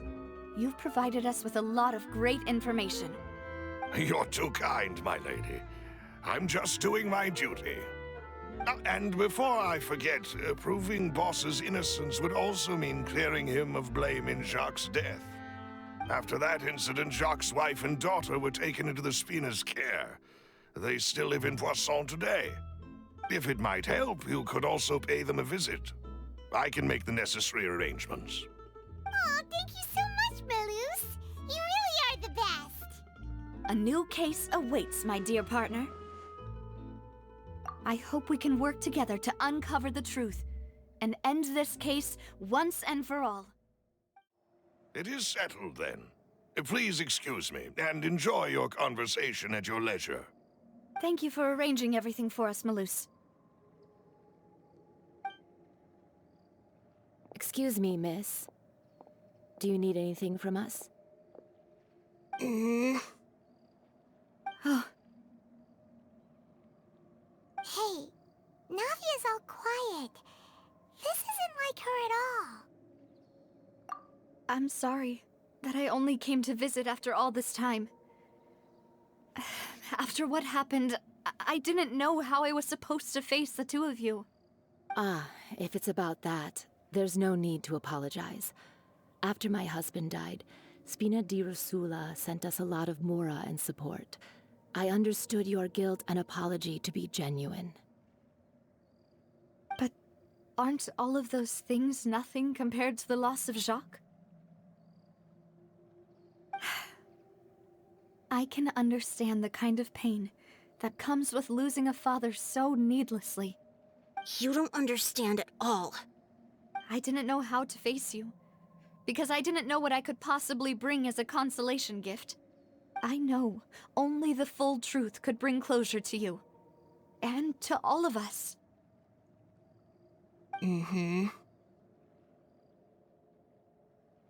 sorry. I appreciate the sentiment, but you don't have to carry all that guilt. On the matter regarding my husband, my daughter and I have more or less found our answer already. Would you mind sharing it with me? I really can't believe that my father could ever bring himself to shoot Jacques. I always knew that my husband's money was earned through others' suffering. He told me countless times that if he could turn back the clock, he would never go into the synth business again. He had many regrets, and felt that he took the idea of providing for his family too literally. For the longest time, he thought Mora was everything. So when Mr. Callis came to him with a proposal, he accepted it almost immediately. He tried to be as careful as he could, but even so, he was still found out by the higher-ups. They found out about his betrayal? Papa didn't say that exactly, but Papa did tell me that I should never be ungrateful. Before he left that day, he told me that he had no choice. It was only later that I realized it was his final farewell to the two of us. I don't know that for sure, but you could say that's the conclusion I eventually came to. Which is why I'm the one who should feel guilty. Callus had always taken great care of us, both when he was still alive and after he passed away. Even if he fired the shot that killed my husband, it was likely in self-defense. It is impossible for me to hate him for what he had done. But Mama, why is Papa still the bad guy if he did the right thing? Papa always wanted to be a good man, so why did he have to do a bad thing in the end? Well, things aren't always as they seem. You still feel like your papa was a good man, right? Yeah, Papa was a really good man. The best in the whole world. Then you should hold on to that. If a good man had to do a bad thing, then he must have had his reasons. Regardless of whether he left you a parasol or a sword. He must have done so to give you a better life. Oh. Thank you for everything you've told me. I will definitely find the truth. The current state of things is not something I'm willing to just sit back and accept. Thank you. I'm very grateful to hear this from you. Even though your personality is quite different from your father's, your determination when you speak is really similar. You really think so? That's the first time anyone said that to me. Greetings, boss. How may I be of assistance today? I'm sure you've heard about what happened at the Opera House. Someone got turned into water right in front of us. Yeah, I've heard. With something that dramatic, I'm sure journalists will milk it for all it's worth. And it'll be all the talk for the next several weeks. It also reminded me, on the day that the incident happened with my father, it was raining outside, and we found some clothes left at the scene. After my partner here put the dots together for me, I feel like we should try to reopen his case. Can you do me a favor and try to recall what happened that night? Let me think. Mr. Callus was feeling pretty upbeat that day. So he was drinking and bantering away with us at the table. After that, he told us that he wanted to go get some fresh air. So we let him go without thinking much of it. Who knew that we would hear 2 gunshots ring out right after? My first reaction was that Mr. Callus's life was in danger. So I grabbed my holster and made a mad dash toward the scene. But when I got there, it was already too late. Mr. Callus was standing over a dead body with a gun in his hands. All we could do was look back and forth at each other, not knowing what to say. So you also remember 2 gunshots then? Indeed. The guard said that the first shot didn't hit anyone, while the second killed Jacques. But I've never really bought that explanation. Reason being, Mr. Callus had left his gun on the table. I even made sure to confirm that before running to the scene.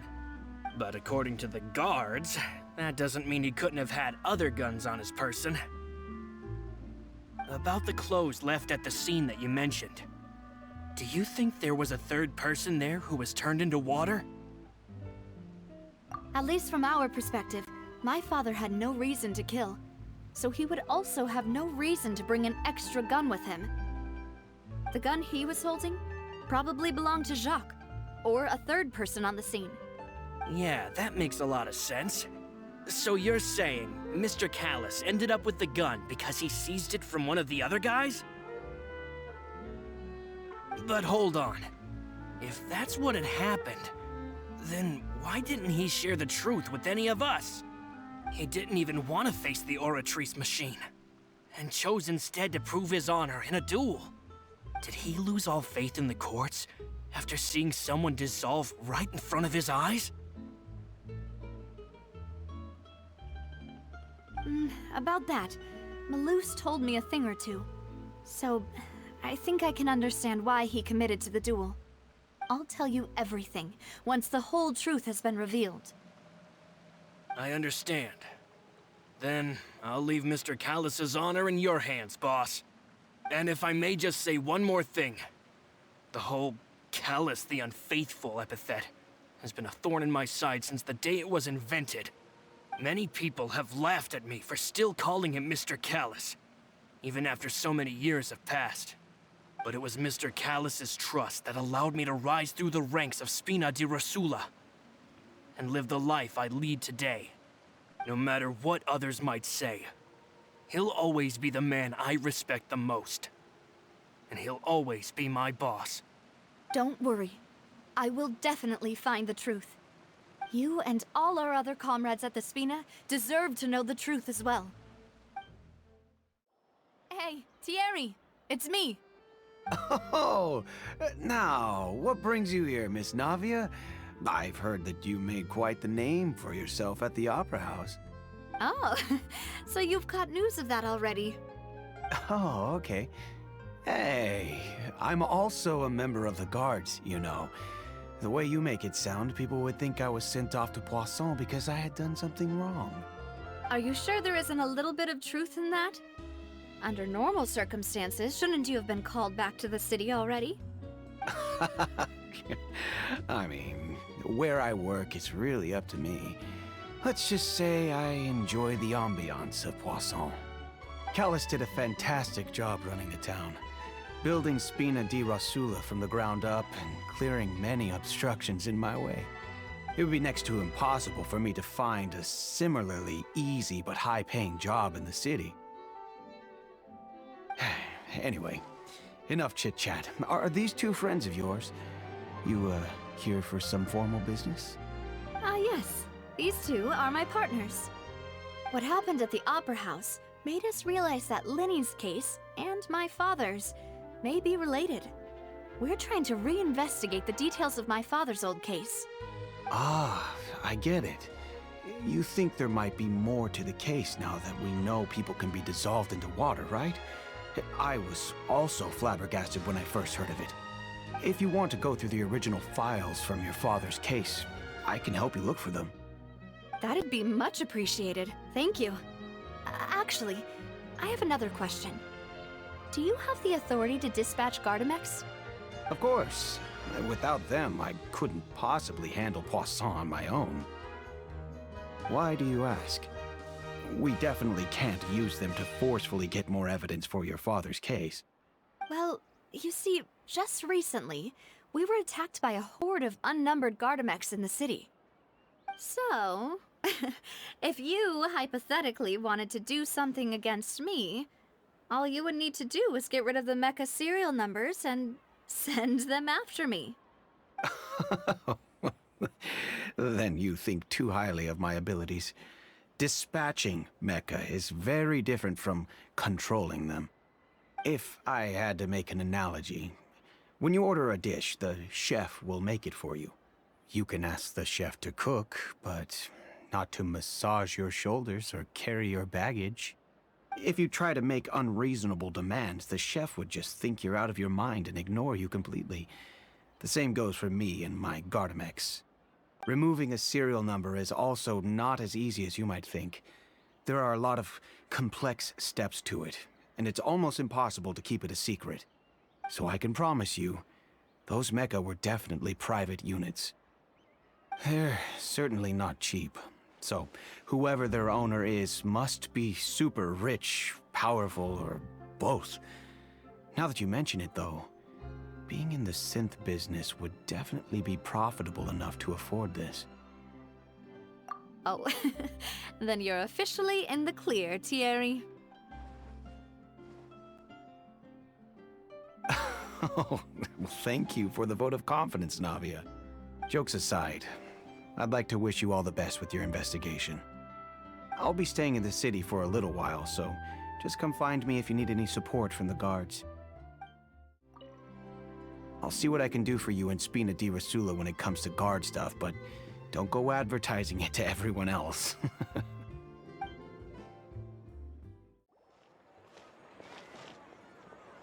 Hello. How may I help you? I'm here to see Marcel. Could you please let him know? You can just say Navia's looking for him. Sure.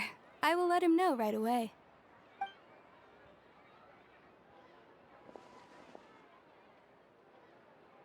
Ah, Navia, hello. Sorry to keep you waiting.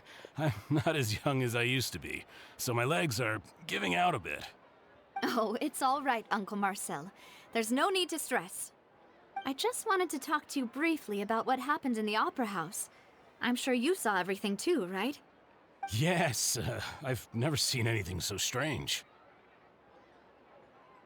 Oh, you were at the Opera House too? That's right. I went there with Navia to see the magic show. Who knew it would turn into a whole murder mystery? I also witnessed your marvelous sleuthing work. Quite impressive. To beat the Hydro Archon at her own game on her own turf, I can already imagine everyone in Fontaine discussing your exploits over a few glasses of wine. Oh, Paimon doesn't want to become the talk of drunkards. Apologies. It's just how Fontaine is as a nation. Everyone loves drama and theatrics. Uncle Marcel, you've also noticed that other thing, right? The fact that humans can dissolve in water? Yes, I was reminded of your father's case right away. Is that what you're investigating now? Exactly. I still don't have much solid proof, but I can sense that the other side has already begun to act. Oh, and what makes you say that? We were attacked on Araneus by some unnumbered Gardamex. And there was also an attempt to get me to drink water from the primordial sea. If not for the vigilance of my partner, I probably wouldn't even be here talking to you right now.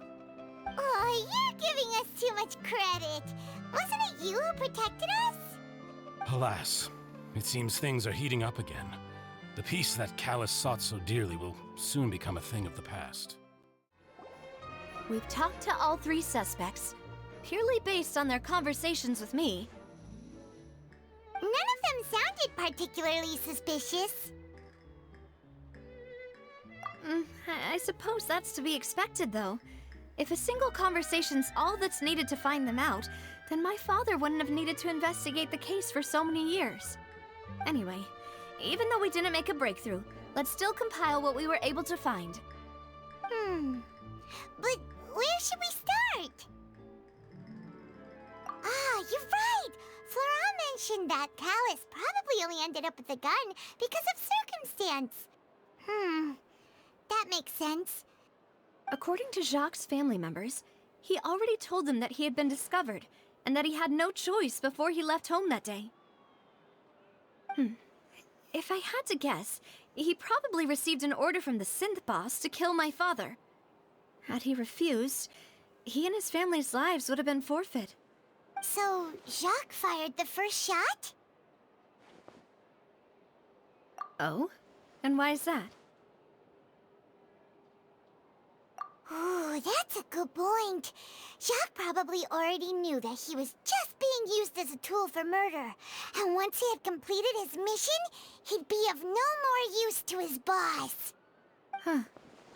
So, what would make more sense from his perspective would be to turn his back on the Order and seek protection from my father. Makes sense. But without evidence, that's still just a theory.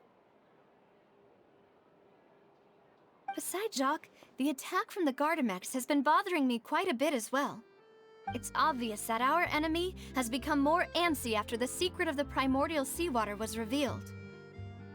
Do you think he knew, even then, that we'd follow this lead to the end? Given everything that's happened since, it's quite possible. But who among the three suspects would have the ability to control privately owned Gardamex?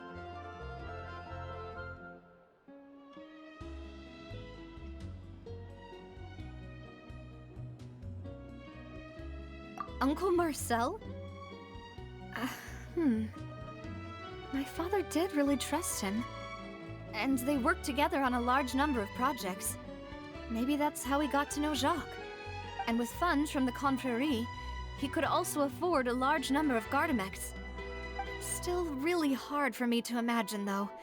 After all, Uncle Marcel has been around since I was just a child. Also, wouldn't this mean he has been spending a whole lot of mora and energy to fight his own synth business?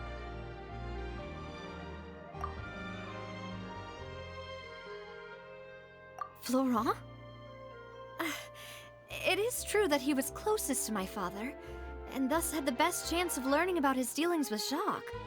But as Spina di Rosula's advisor, his work mostly deals with personnel and security, so he shouldn't have much means when it comes to finances. So you're saying he's too broke to afford a mecha army? Exactly. He can't.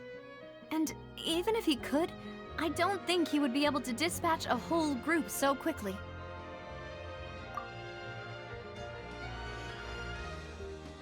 Thierry, you say? Huh. It is possible that he's figured out a way to convert the Gardamex for personal use. But I didn't feel like he was lying when he was talking to us about the mecha. I also don't think he'd be able to keep that kind of tampering under wraps. Yeah. Had he actually tampered with the mecha, we'd be able to prove it with a simple check of the guard's inventory. If the mecha were taken from the guards, it should be pretty easy to find out when and how that happened. Who could it be?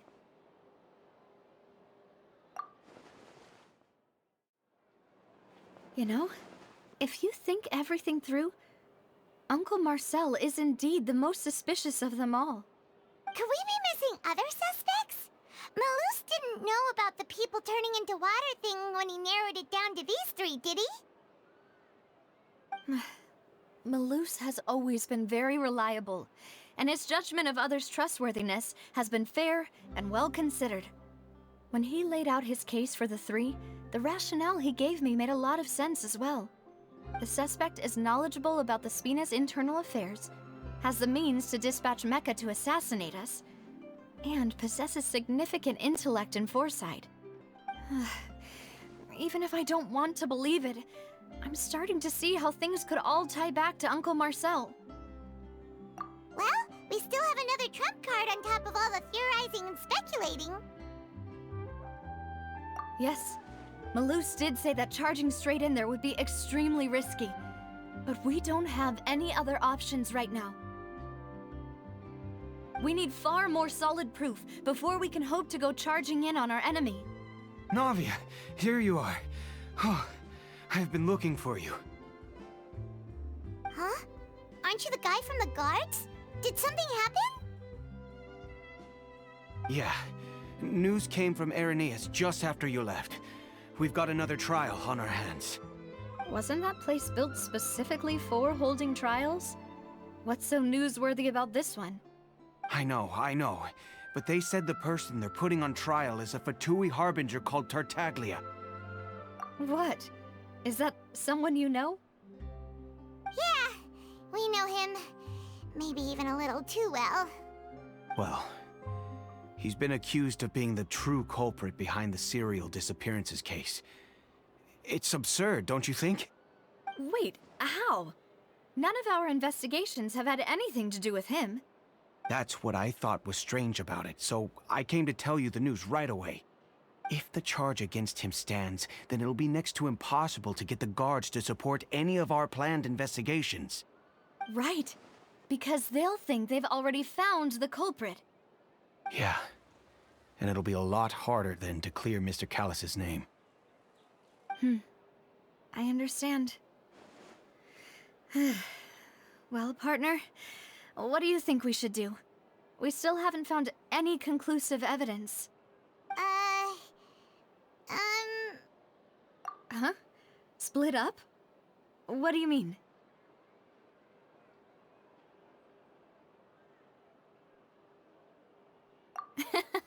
Just as expected of my partner. Since this is a trial about the serial disappearances case, the culprit's attention will be focused on Irenaeus, leaving his home base wide open. You're right. This is our best opportunity. All right then, let's do this. I'll stall them at the Opera House and charge Marcel as the true culprit. I won't have any chance of making that charge stick, though, unless we find more evidence. It'll be up to you to make it back in time and hand the decisive evidence to me. We'll help you, just like you helped us in Linny's trial. Demoiselle, please allow us to accompany you. I'm ready. Ah, Malus, Silver.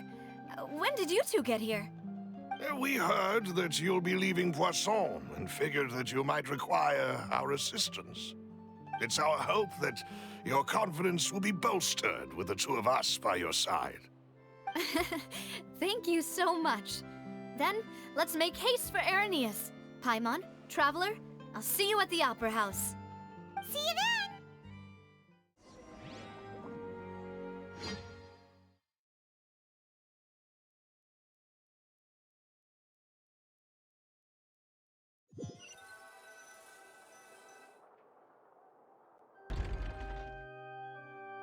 It would appear that I must repeat my question again, Mr. Tartaglia. Do you accept the charge that you are the true culprit behind the serial disappearances case? To be perfectly honest, I don't understand your country's complicated court system, or the reason why I'm being charged with something I've never even heard of. However, I did hear that people who have been charged can choose to participate in a duel to clear their name. Is that right? In which case, as long as I accept the charge, I can have an all-out fight with that champion duelist Clorend, right? I've got to admit, that's one of the most enticing offers I've ever received. When I privately sparred with her last time, she was obviously holding back. Real disappointing. Hey! Don't you understand? You're currently the prime suspect for a major case. This isn't the place for you to be looking for fights. Oh? Sounds like the Hydro Archon wants to lecture me on the ways of the Opera House. Then why don't you duel me too? I'm the kind of student that learns best in the heat of battle. No. That's not what I meant. Alas, it would appear that communication with the defendant is going poorly, and we have made very little progress. In that case, let me explain everything from the very beginning again. The goal of this trial is to determine the culprit behind the serial disappearances case. That case had nothing to do with him! You've got the wrong man! Huh? What's going on? Why is she interjecting again? I told you it couldn't be one of the Fatui Harbingers. Miss Navia, this is the second time you've interrupted the court proceedings. I only tolerated your behavior last time because you were able to provide the court with a key eyewitness. But that was an exception rather than standard court protocol. I can very well charge you with contempt of court for your interjections. Oh, please. Did you ever think I had any respect for this place's pointless theatrics? We can put that discussion aside for now. I'm not here to argue with you. I'm here to charge the true culprit behind the serial disappearances case. And if my charges prove true, then Tartaglia here will be proven innocent by default, correct? Oh, a young lady has charged in and offered to clear my name. How fascinating. Well, I'd gotten half bored to death by all these rules and procedures anyway, so I'll take you up on that offer. So, Your Honor, is there nothing else for me to do now? You may take a seat for now in the audience, but that doesn't mean the suspicions against you have been lifted. Now then, Miss Navia, who is the person you would like to charge instead? That person is... Marcel, the head of Confrérie of Cabrières! Huh? What confrérie? Never heard of them in my life. I've heard of them, but weren't they Spina di Rosula's sister organization? Oh, is this going to be a friends to enemies type situation?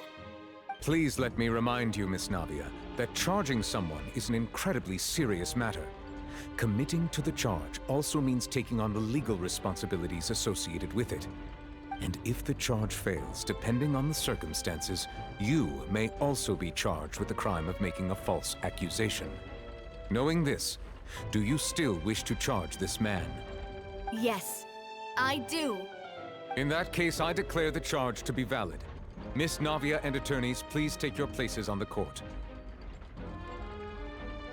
Members of the guards, please contact Mr. Marcel right away so that he may stand trial.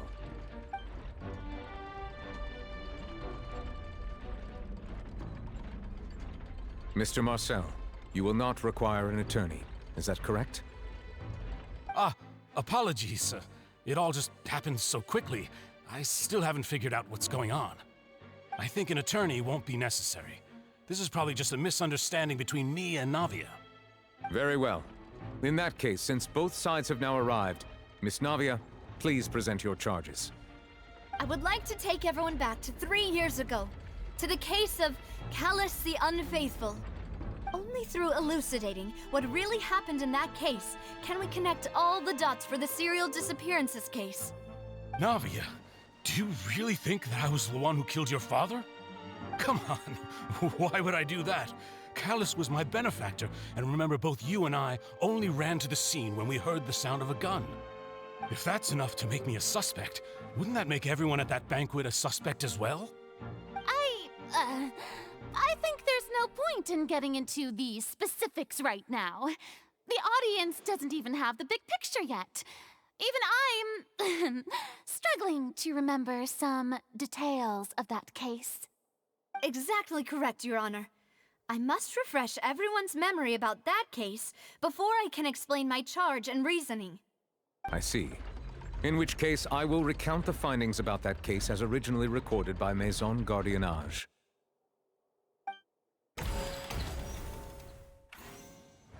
On the day of the murder, Spina di Rosula hosted a large banquet in a countryside estate owned by the Confrérie of Cabrières. During the banquet, all attending guests heard 2 gunshots from the courtyard. When the guests arrived at the scene, they found the primary suspect, Callus, holding a gun, while his acquaintance, Jacques, lay dead from a gunshot wound. The guards' investigation did not recover any other firearms from the scene. As a result, they concluded that the suspect's first shot must have missed, while the second must have taken Jacques' life. The suspect did not dispute this conclusion, and also declined to defend himself in court. Instead, he chose to prove his innocence through a duel. Callus was defeated by champion duelist Clarand in the ensuing duel, and soon succumbed to the injuries. These are the known facts about the case.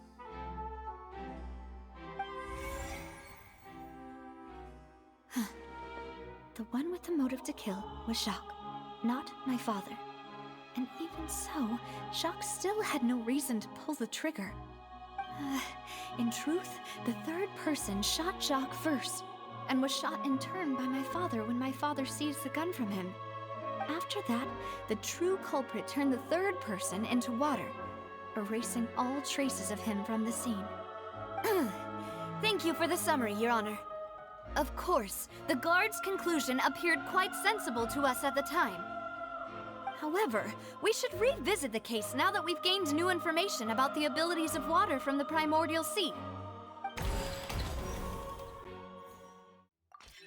The testimony of the victim's family confirms that Jacques had thoughts of assassinating Callus when he set out for the banquet. However, in the end, he reconsidered, and instead shared everything with Callus, hoping to seek the latter's protection. Unfortunately for Jacques, the true culprit had already considered this possibility, and had sent out another assassin. A pile of clothing was found at the scene. The guards once believed they were used by Jacques as a costume to disguise himself. But now, it is clear that the clothes were proof that there was a third person at the scene, and that they were turned into water after committing the murder. Since it was raining that day, the culprit was confident that they could use the rain to wash away all traces of their dissolved accomplice. This assassin first shot Jacques, then turned to shoot Callus, only for Callus to wrestle the gun from him and kill him instead. Realizing this, the true culprit caused the hired assassin to dissolve into water, leading everyone to believe Callus was responsible for Jacques' murder. This is the true version of events.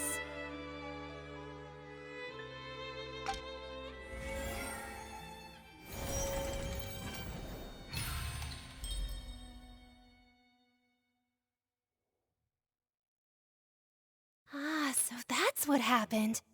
Wait, you're telling me something as dangerous as water from the primordial sea has been used for all these years? What a great theory!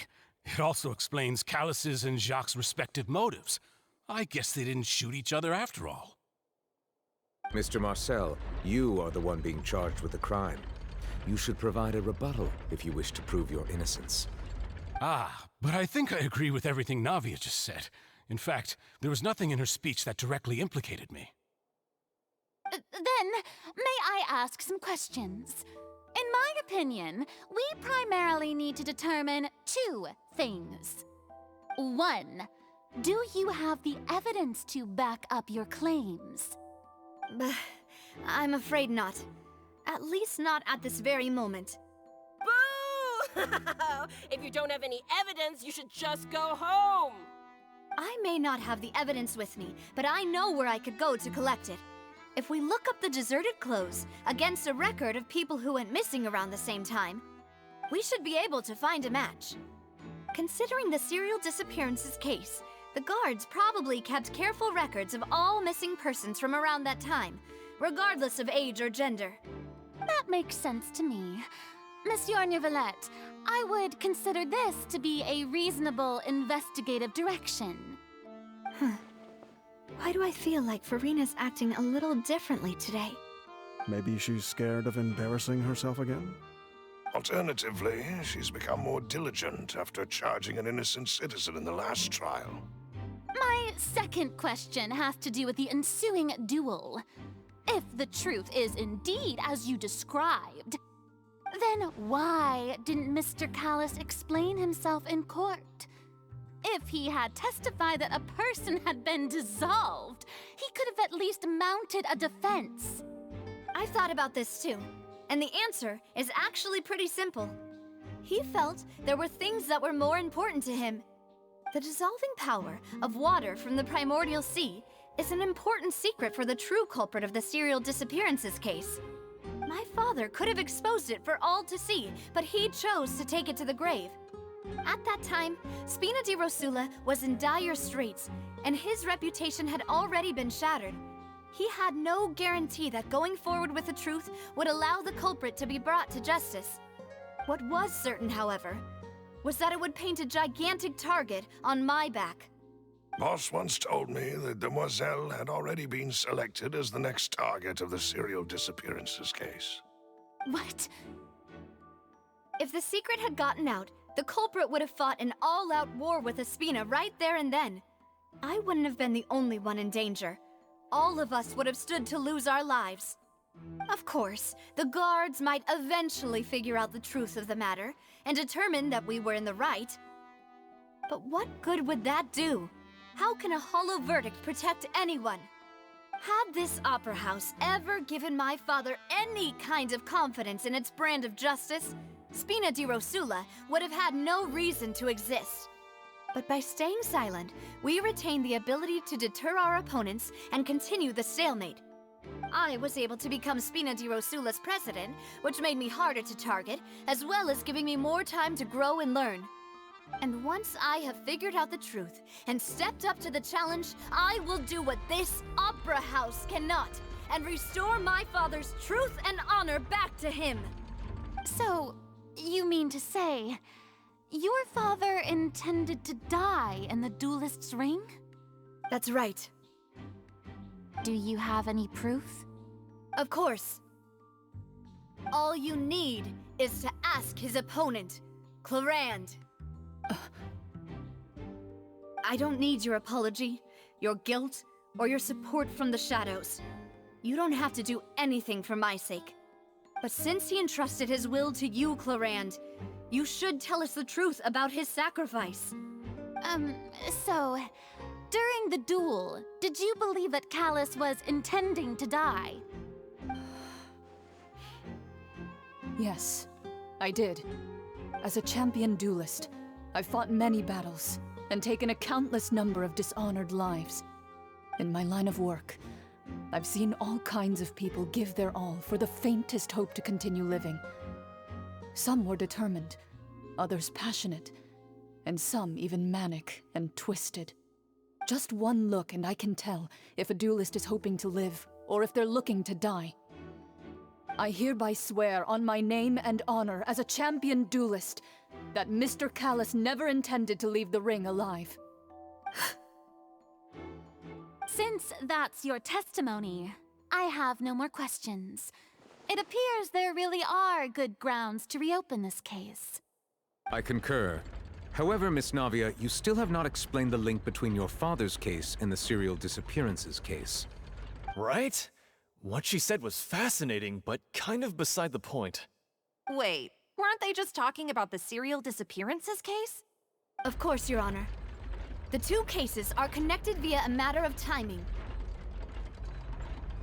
In my father's case, the culprit intended to kill both Jacques and Callus. As a result, they planned to act after hearing 2 gunshots. And at the end of Linny's trial, the culprit also only dissolved the victim in front of everyone because they realized they were at risk of being identified. The culprit could only time their actions so precisely if they were already at the scene. Coincidentally, Marcel attended both the banquet and the trial. So that's why you suspected me. Even after hearing your reasoning, I still can't help but find it a little preposterous. I'm used to it, though. You've always been an impulsive and sentimental child, Navia. It's one of your most endearing traits. No need to appeal to pathos. I won't try to refute your points one by one, but even if everything you just said was true, can you prove that I was the only person present at both events? On top of that, does a person have to be physically present to control the timing? Can't someone remotely monitor the place? Don't know what she can say to that. I know that even with that, you might still think you can reduce the list of suspects with some further investigations, until I'm the only one left on the list. Alas, who won't feel at least a little hurt by an accusation of murder from a girl you see as your own daughter? But if I were to dismiss this completely, you'd also think I'm not being considerate of your feelings. Ah well, let Uncle Marcel teach you another lesson. Do you know what the biggest flaw in your reasoning is? I suppose you're gonna tell me anyways. It's timing again. I'm a businessman by trade. From that standpoint, there's no reason for me to kidnap young women. It's a high-risk action with nothing to gain. In addition, I left my home in Snezhnaya when I was young to come to Poisson and work in some trade. My business only thrived when I received Callus's patronage. But the disappearances began before I ever stepped foot in Fontaine. I do apologize, demoiselle. This was my mistake. No, it's not your fault. I'm sure he had come prepared. Is there anything else you'd like to say? Would you like to check the date of my first business license against the first known case of the serial disappearances? You can also take a look at my border entry records, or ask my friends and family when I left Snezhnaya for the first time. Could those records and testimonies do something to appease the unspeakable anguish in your heart? Seems like she got the wrong guy. At this rate, Navia will be convicted for falsely accusing him. I think you've done a superb job of dissecting your father's feelings as he neared the end of his life. But aren't you going against all of his wishes and expectations right now? He wished for you to become more rational, collected, and conscientious, instead of dwelling only on your own feelings. Once you've learned to be more considerate of others' feelings, and to stop rushing headlong into things, you'd have met most of his expectations. This isn't just about me, and it never has been. The biggest difference between me and the rest of the victims is that I still have the ability to search for the truth, while that same agency has long been taken from them. The people whose families were destroyed by synth abuse, the people who lost their loved ones to the serial disappearances, and the people who suffered tragic ends due to their sense of justice. Many people's images are flashing before my eyes. I'm sure some are coming to those of you in the audience as well. And whose image do you see, Marcel? Is it a man named Vacher? Oh, so you do know that name. I've Merely surprised you'd suddenly say the name of someone I've never even heard of. I was waiting for you to say that.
I'll protect us. Water jet! Step right up.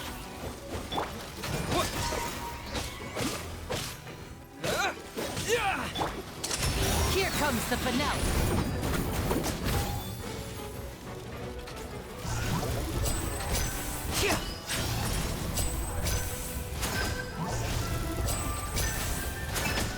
Now disappear. Wipe out!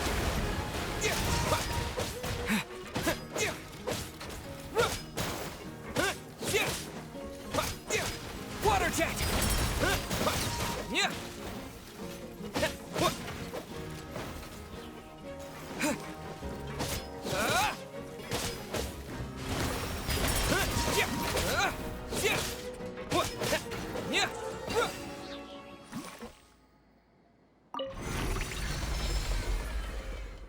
Whoa! The floor is going up! Is it because of this mechanism in the middle? That guy really prepared a lot of stuff for this place.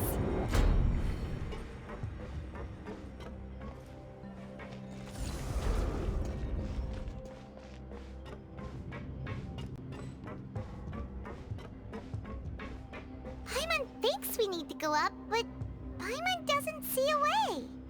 Let's take a look around. Maybe we'll find a hidden mechanism that'll show us the way up.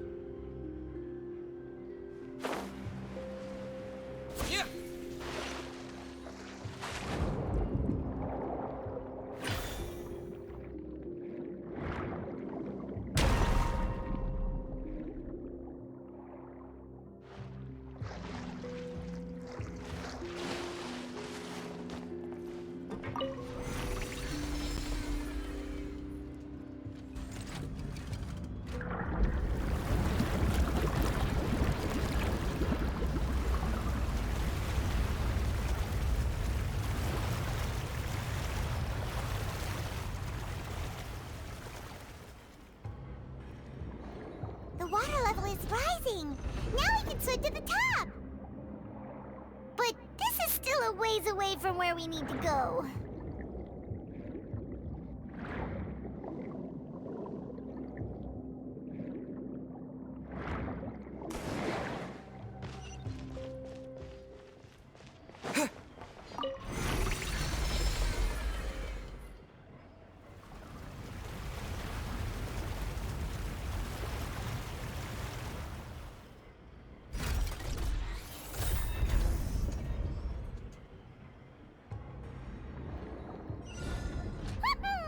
Now the path is clear. Let's go!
After all that, we finally made it to the innermost sanctum. Though, as expected, the mastermind isn't here. That's right. Then let's hurry up and find some evidence so we can get back to the Opera House and help Navia. What's all this? It's a bunch of really cute things. Pink accessories, a hair tie, a necklace, even a makeup box. Oh, Paimon sees it too, but why are all these cute things labeled with different girls' names? Huh? You mean the girls from the serial disappearances? They were brought here? And then they were turned into water. And all the boxes of things, these names. That means... Oh, this is terrible. Whoa. There's so much synth here. And so many bottles of ingredients that probably just contain the waters of the primordial sea. Mixing in progress. Ready to drink? Stock sample? Huh. They've also got all the synth pretty clearly labeled. Whoa, there's even fruit-flavored synth? Yep, it's super obvious. What's this over here? Looks like some kind of place for research. Experiment number 16 aims to verify Jacob Ingold's research conclusions on the primordial sea and use his theory as a foundation to achieve a breakthrough. The experiment was a failure.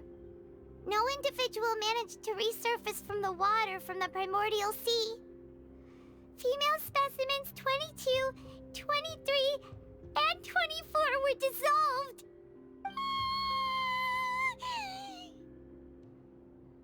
Sorry, Traveler. Paimon will try her best.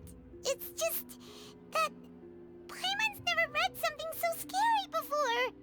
How could someone write something that terrible in such a matter-of-fact tone? You read the rest. Paimon's too scared to keep going. So that's why he did all of these experiments. Wait, did he really think he'd be able to find a way just by dissolving people over and over? That's just insane! Huh? Isn't that the name you heard by the fountain? Paimon thought he was an eyewitness in the serial disappearances case. You mean Vache is the one who did all of these... experiments? So that's it! Vache was no victim, but personally took his lover and... No, that's not it either! If that's the case, why would he want people to resurface from the water? In any case, Paimon will write it all down. Let's see what's written here. Nothing escapes Detective Paimon's eyes. Callus. Navia's father. Oh, this seems to be an investigation report on him.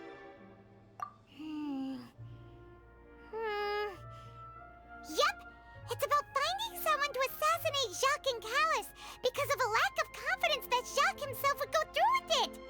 This should prove the existence of the third person, right? We still have not determined the exact content of the key information Callus has passed on to certain members of his organization. The old dog's a real menace to deal with. Even if he abides by the promise he's made to us, he will still have the upper hand. He can act whenever he wants to make our lives miserable. The only option left is to remove him from the picture entirely. I concur. Let's send someone to kill him. He won't declare war as long as we don't touch Navia. Oh, seems like we've got a bunch of correspondence between the higher-ups. They're all just so evil. Oh, look! There's an important-looking basin over here, and it's full of water. That means this is where they make all the synth, and that special water is the main ingredient. If you dilute it with normal water, you'll get synth, but the pure stuff can dissolve a human. Paimon will take notes on this incriminating evidence. We've looked at almost everything here, and it seems like our theories were spot on. But yeah, we haven't found anything that reveals his true identity. No wonder even Neuvillette wasn't able to find anything. Whoever it is probably destroyed everything to do with that name a long time ago. That way, even if we bring all this back to the opera, we won't be able to identify the true culprit. Sure thing. Paimon won't admit defeat to this guy either.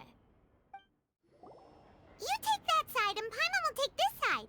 Check everything carefully. We'll find something for sure.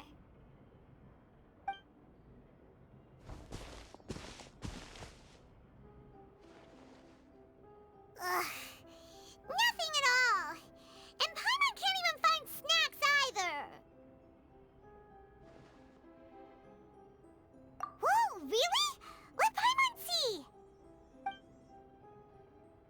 Vinier. Isn't that Vache's lover's name?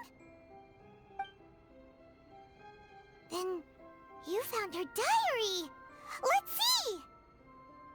Aw. It's just a normal diary chronicling their love story. She was so sweet, too. Oh, Paimon feels even worse for her now.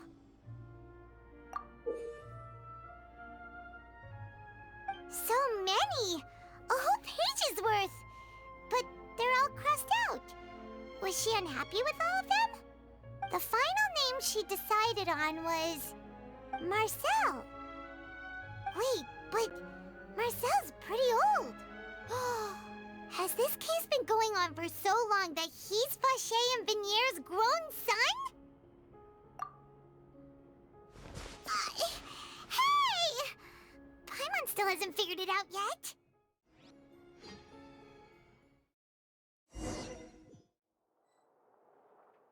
And whose image do you see, Marcel?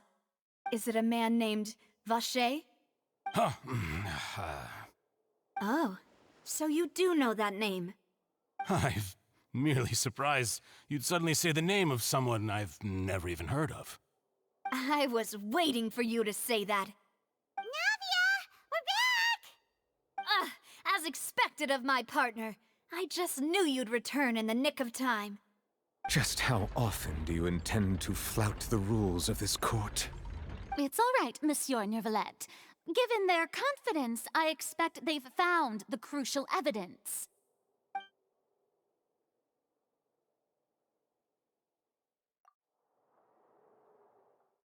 But the truth of it, Marcel, is that you've always been Vache. Huh? We've investigated your lair and we already know everything! After your lover, Vinier, was dissolved, you kept abducting young women to experiment on the hopes of bringing her back to you!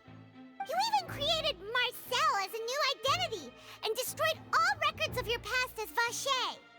So that's it. Even the villains in opera performances rarely go that far. And with that, Marcel's motive has now been established. This information regarding your past also dismantles your prior timing defense. Well, Marcel, do you know where you went wrong? You fixated your gaze on the lover that passed away, instead of paying attention to the living people around you. So, you never noticed how we changed, or how we grew as individuals. You also never understood Boss's real expectations for his daughter. Or our determination to see things through. Your determination. Mr. Marcel, Please speak up now if you would like to defend yourself. Otherwise, the trial will move on to the next stage. Do you really think I wanted to do any of this? Pay attention to you? What for? Have you ever paid attention to me? Ever empathized with my pain? Ever known how it feels to watch the love of your life dissolve right in front of your eyes? No one helped me. No one even believed me. All those decades ago, even the officers from the Maison Gardiennage were laughing at me. They said there's no way a human being can turn into water. So I must have gone mad from grief. Vignier's death was brushed away by all of you as if it didn't matter at all. Well, now you know, don't you? Ha! Well, it's too late now. All those who were dissolved are gone forever. You only have yourselves to blame. You set up this ornate opera house in pursuit of your so-called justice, your beloved drama, while turning a blind eye to the suffering of the people. Vignier is dead. We promised each other that we would always be together. Wherever she goes, I will follow. But I'm not from this blasted place, so I can't be dissolved, no matter what I do. Hey, is that water from the primordial sea that he's drinking? I can't dissolve! Can't dissolve! Can't dissolve! Do you all see? I can't go, I can't follow. So if I can't go where she is, what choice do I have but to try to bring her back? I did all of that, and in the end, that accursed Callus still got the better of me. I spent my entire life living on pins and needles, only to get stabbed by his idiot daughter at the very end. The suspect is exhibiting signs of mental distress. Guards, please restrain him. Don't touch me! Don't anybody come near me! I still need to save Vignier. A promise. We made a promise. Vignier. Vignier! Please, Vignier, don't think badly of me. All I want to do is fulfill our promise. At this point, the verdict of this trial is clear. With Mr. Marcel's conviction, the charges against Mr. Tartaglia no longer have any basis. Fine by me. I was in a bad mood, but after a show like that, I'm actually feeling pretty good. Traveler, please submit all the evidence you have collected to the guards, so that I might review and summarize the truth behind the serial disappearances case. The man now known as Marcel was originally named Vacher and worked as an adventurer with his partner and lover Vignier. During an underwater expedition, Vignier accidentally came into contact with water from the primordial sea and was dissolved in front of Vacher as a result. Vacher learned of the primordial water's existence through the work of others and began to kidnap young women for research, with the goal of discovering a method to restore Vignier back to life. To cover his tracks, he invented the new alias of Marcel and began to operate a business in Poisson. During the course of his research, Vacher discovered that a diluted concoction of water from the primordial sea can induce feelings of euphoria, and began to manufacture and market synth. However, as he accumulated wealth to fund his continued research and expanded the scope, he came into conflict with Spina di Rosula. After exchanging blows with Spina di Rosula for many years, Vacher decided to assassinate their president Callus at a banquet. Although the assassination did not go as Vacher expected, he was able to turn Callus into the murder suspect by dissolving the assassin he sent to the scene. And just recently, Vacher attempted to frame Linny as the culprit of the serial disappearances case, using a similar method. However, his attempt to frame Linny failed, and the power of water from the primordial sea became public knowledge. This case also exposed enough of Vacher's machinations that he was eventually successfully charged in court. Thus concludes the enigmatic history of the serial disappearances case, with the truth revealed to all.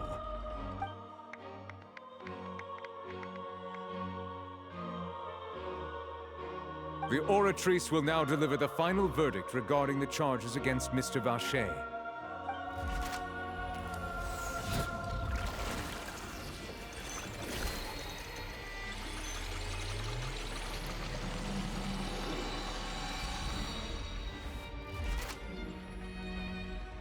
According to the judgment of the Oratrice Mécanique d'Analyse Cardinale, Mr. Vacher is guilty.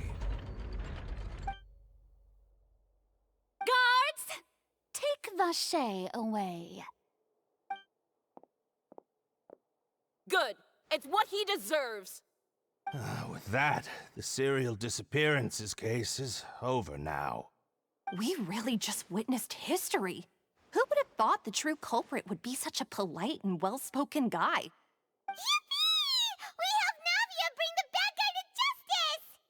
He's hurt so many innocent people and now he's finally getting what he deserves! Huh? Are you okay? Demoiselle, you were absolutely brilliant.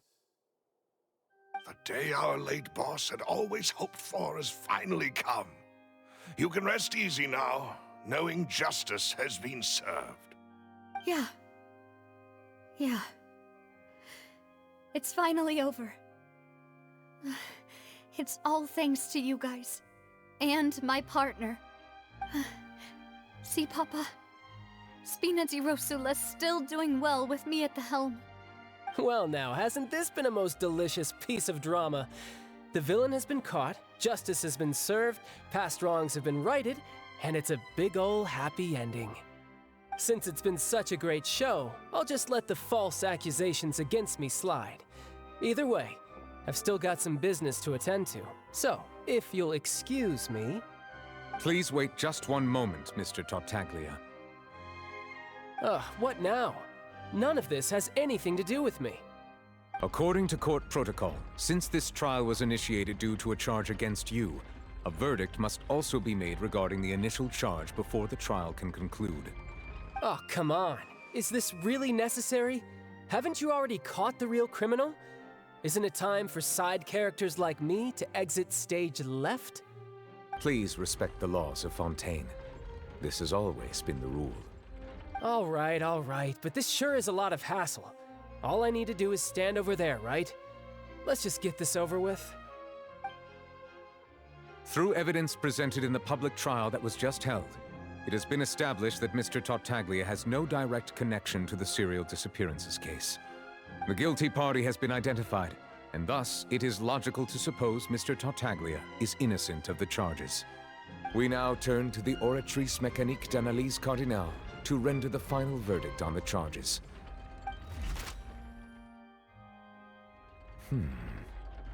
According to the judgment of the Oratrice Mécanique d'Analyse Cardinale, Mr. Tartaglia is guilty. What? Hey! That's not funny! Didn't you just say I'm supposed to be innocent? What's with this verdict? Is your justice machine malfunctioning? Huh? This has never happened before.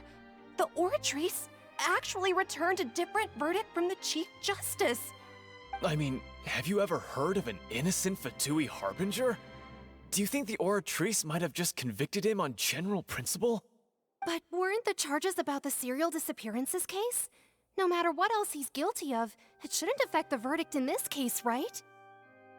The judgment of the Oratrice Mécanique d'Analyse Cardinale is, by law, the final verdict of the court. We must accept the guilty verdict. Guards, please take the suspect into custody per court protocol.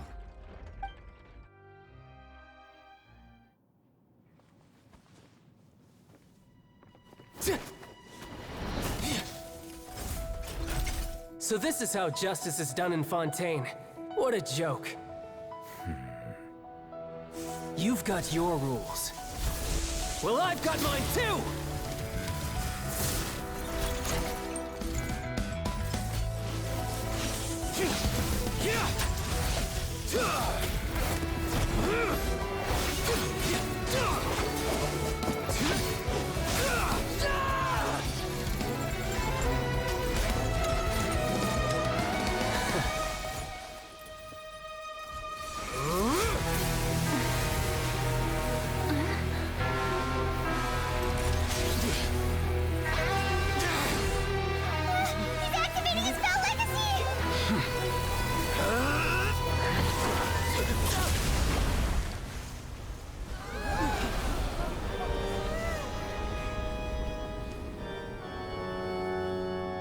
I am sorry.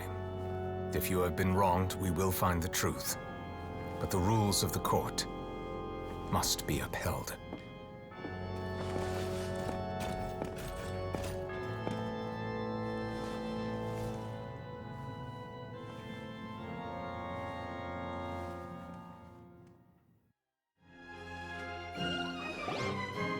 Hey, Monsieur Novelette, what's going on? Shouldn't they have been cleared already? Apologies. This is also the first time I've encountered such a situation. However, according to the rules established at the conception of Fontaine's court system, the Oratrice's judgment is the final verdict of the court. All I do is follow court procedure. As for why the Oratrice arrived at the conclusion it did, you should probably ask someone more knowledgeable than me. Why are you looking at me? I had nothing to do with it! I don't know what happened there either! Hey, stop staring at me! What does Lady Farina mean by that?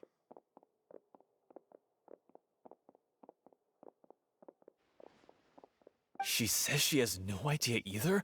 But that's impossible. Didn't she create the Oratrice herself? Yeah, so are the verdicts reliable or not? Can results like this really be called justice?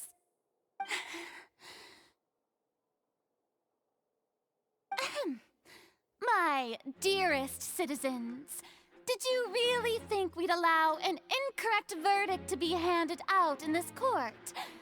Did you really believe that the judgment could be mistaken or be the result of some sort of random mishap? Don't tell me you thought even I had been blindsided by the Oratrice's result. But the way she looked just now, it was pretty obvious she had no idea what was going on. However, given the state of things, I shall give you an explanation. Everything that just took place, including my supposed shock and bafflement, was a part of an elaborate performance, with every action meant to stir up drama and excitement. And, of course, for every performance there is a script. Everything has unfolded exactly as I expected from the very beginning. As the embodiment of the very concept of justice, the Oratrice shall never render an arbitrary judgment! If you thought Child had nothing to do with the serial disappearances case, it is only because you've been blinded by the superficial appearance of innocence. Everything he's done, not to mention the danger he poses, are beyond ordinary comprehension and completely unforgivable! All shall be revealed in time. You will come to understand my noble intentions, as well as the absolute correctness of the Oratrice's verdict.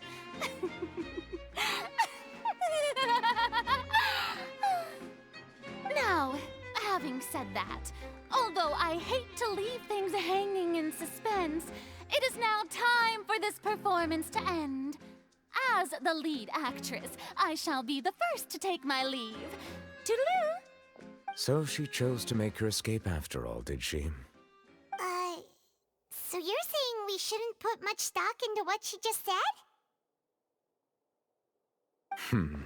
She probably just put on that performance to save face. As for the truth, it's unlikely that she actually has any idea. However, please be assured that I will continue to investigate this case in a personal capacity. Just as I promised, if the judgment has been incorrect, we will do our utmost to clear his name. All right. Even though we feel pretty badly for him, we'll take your word for it for now. After all, he's done plenty of bad stuff, so he should have known he'd go to prison someday, right?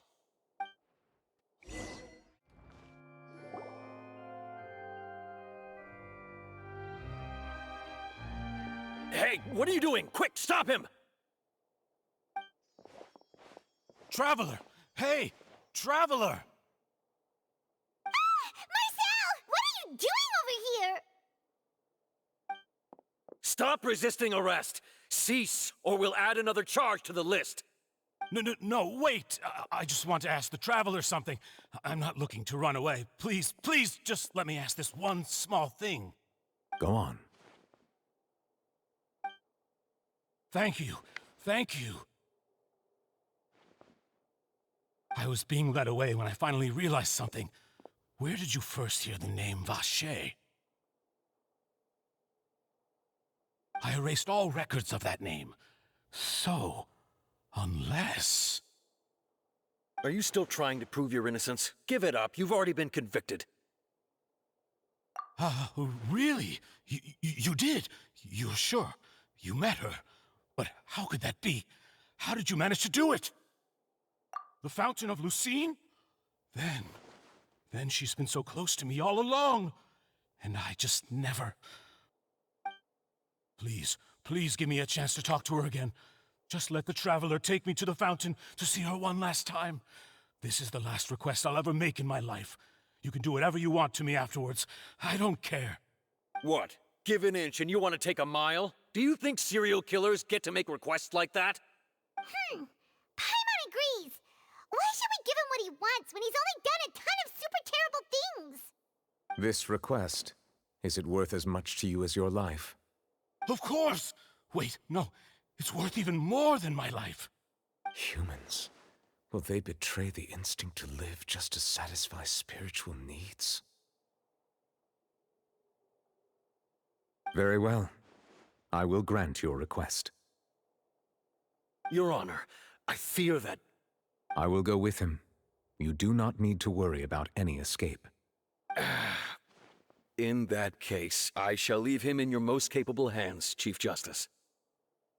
Thank you, Your Honor.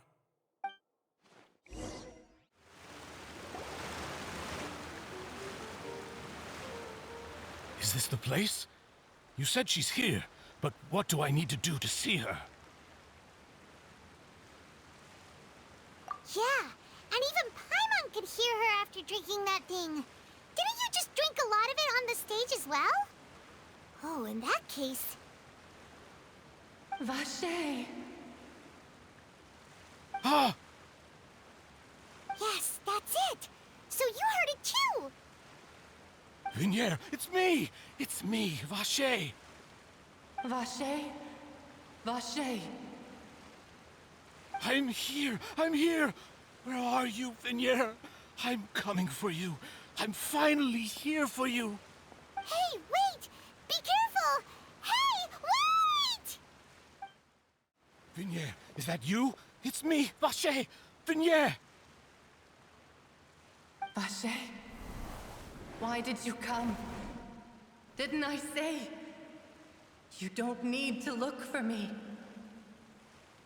You look a lot older than I remember. How long has it been? It's been more than 20 years. I've suffered for over 20 years since the day you left. All this time, only the thought of bringing you back has kept me alive. Nothing else mattered to me. I must be dreaming. Who would have thought I'd get the chance to tell you all of my feelings like this? Vignier, you are my everything. I really don't know how I could live without you. But Vache, if you ask me, this world would be better off without you. What are you saying? If not for you, I would have finished my law degree and probably become a top-tier attorney one day. If not for you, I would have continued to pursue my love of the arts, and my works would have been displayed in the Palais Mermonia itself. If not for you, I would at least have been able to take care of my mother. And she would not have grown old and died alone, with nothing but the tears on her cheeks. It's all because of your selfishness, Vache. It's all because of you. Wait, you are not Vignier. Who are you? You're right. I am not Vignier. I am the sacrifices. Every woman who died by your hand, as our bodies dissolved, our consciousnesses flowed back to the primordial sea. Our thoughts circulated endlessly within the primordial sea, and we were no longer individuals, but we became one, just as streams of water come together in the sea. I'm Cressy. I'm Lemony. I'm Azine. The only one I am not is Vignier. Why? But then, where is Vignier? She doesn't want to see you anymore. Every tendril of her consciousness is avoiding you. This is what you get for your selfishness. Your selfishness robbed us of our lives and our futures. You said time and time again that you'd do any and everything for her. But did you ever consider whether she'd want to see you do the things that you did? If she would despise you for what you became?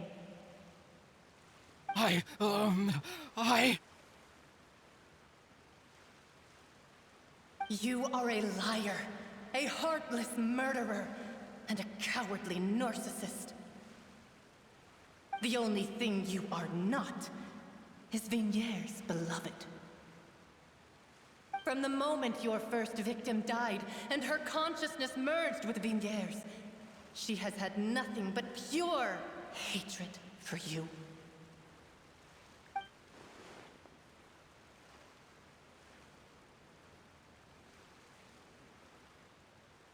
No! Yeah! She can't hate me. Let me see her, please. Have mercy. You still don't understand. When I said don't look for me, that came from the real Vignier.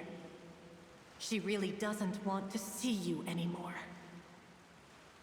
But on top of that, she also said that because it's her final drop of pity for you. She said that because she knew that if you did come here, we will show no mercy to you. Vache. Vache? Vache. Vache. Vache. Vache. Drown.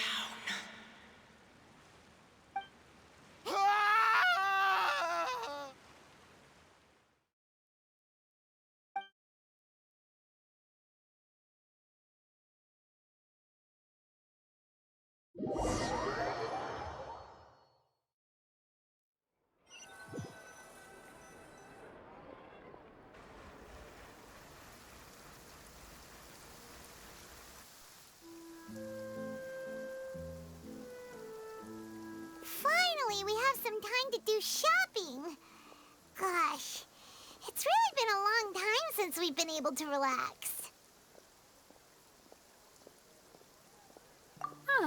Well met, partner. I knew something great was going to happen when I woke up in such a good mood today. Even this weather can't put a damper on the demoiselle's mood. It's a pleasure to see you both again. Oh, hey, Navia! It's been a few days. Paimon's already started to miss you. Oh, now that I believe. I'm easy to work with and always bring home the bacon. Who wouldn't treasure having a partner like me? Sounds like you're really enjoying life these days, Navia. What have you been busy with since the trial? It's just been one thing after the other. I've been making non-stop trips between Poisson and the court since then.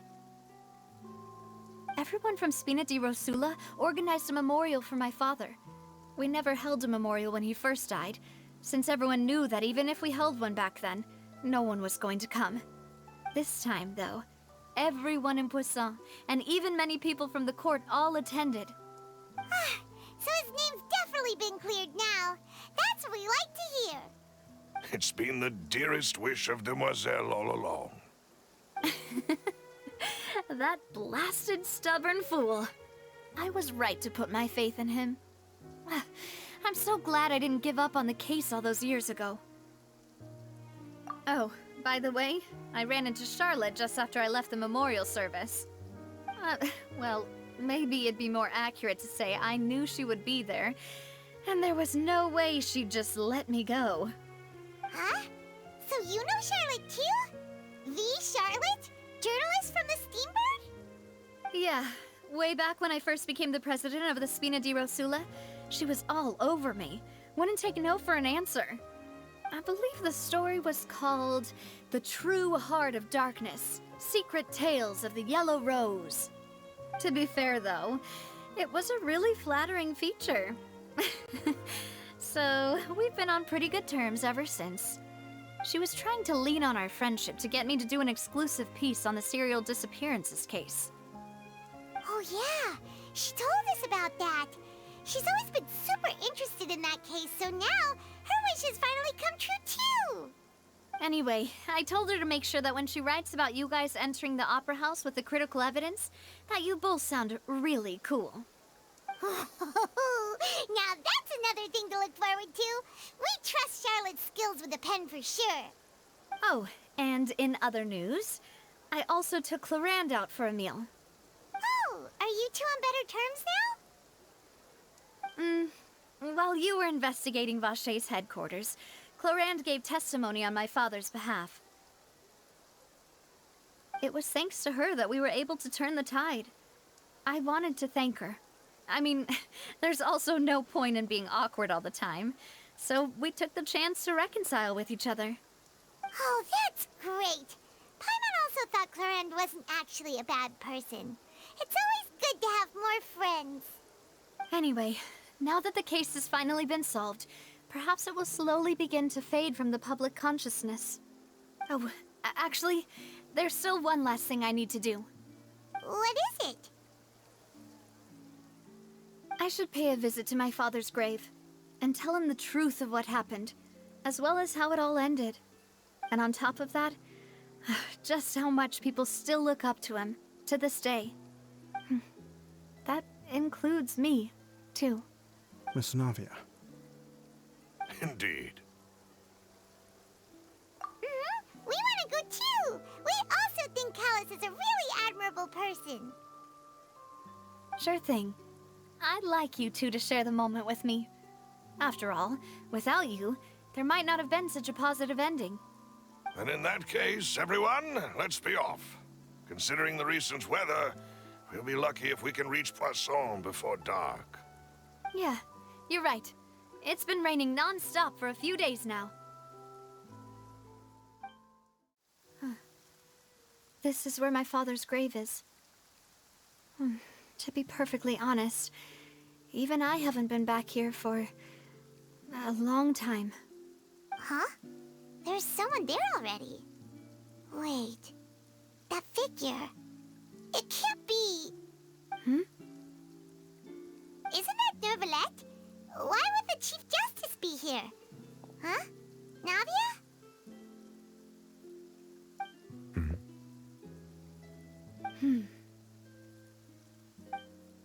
My apologies. I should have asked before coming to pay my respects.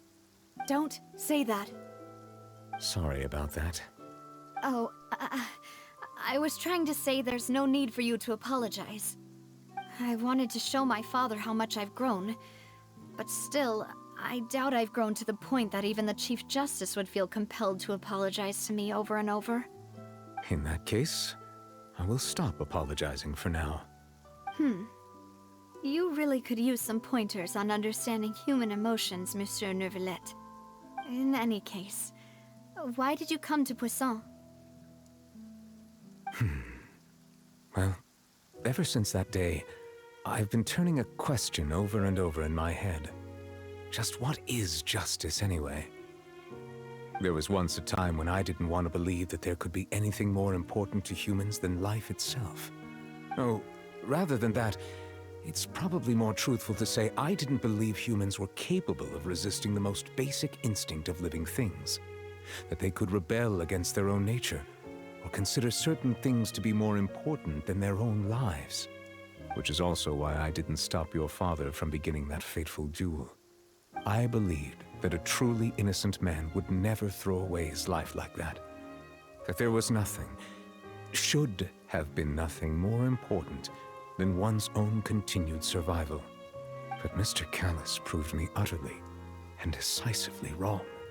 If not for his sacrifice, the serial disappearances case would have remained unsolved to this day. Mr. Callus made the choice he did for his daughter, for his associates, and for many people completely unrelated to him. And in the end, from a certain perspective, one could say that he did it all for the sake of justice. A justice that's higher than life itself. So, you asked me why I came here. I just wanted to say my apologies to Mr. Callus in person. I should have noticed all of this much sooner.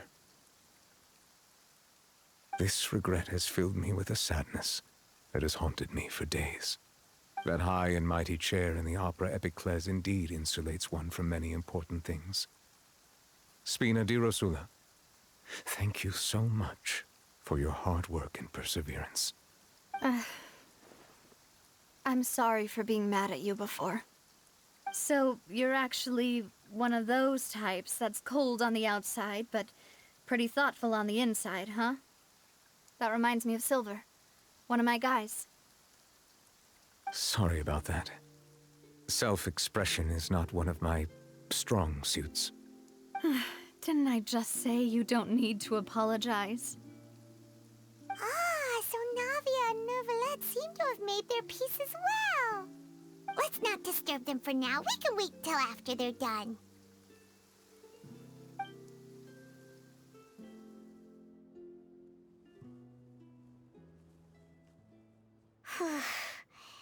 Paimon's never paid respects at someone's grave before. Did Paimon do anything rude there? Huh? Oh, Paimon didn't know that was a thing. But Paimon doesn't know what she would do if she can't fly. Oh no. Paimon hopes Miss Navia won't be too mad. Anyway, Neuvillette is still standing around there. It's not often that we can catch him alone like this, so why don't we go talk to him for a bit? If we can't talk to Lady Farina, we can at least talk to him, right? Oh, it's you two. Did Miss Navia invite you to come pay your respects to her father? Mm-hmm. We ran into Navia on the streets today, so we just followed her here. I see, I see. Then is there something that I can help you with? Well, it's pretty hard to run into you like this, since you're usually super busy. So we figured we could try to ask you a few questions, if that's okay. Please feel free. Though outsiders, you helped us solve one of the greatest mysteries in Fontaine, and it would be my pleasure to return the favor.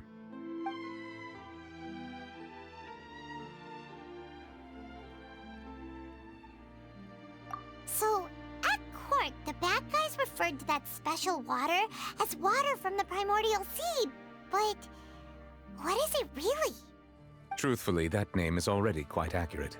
I can only surmise that Vacher and his ilk only learned of its nature and existence after extensive research.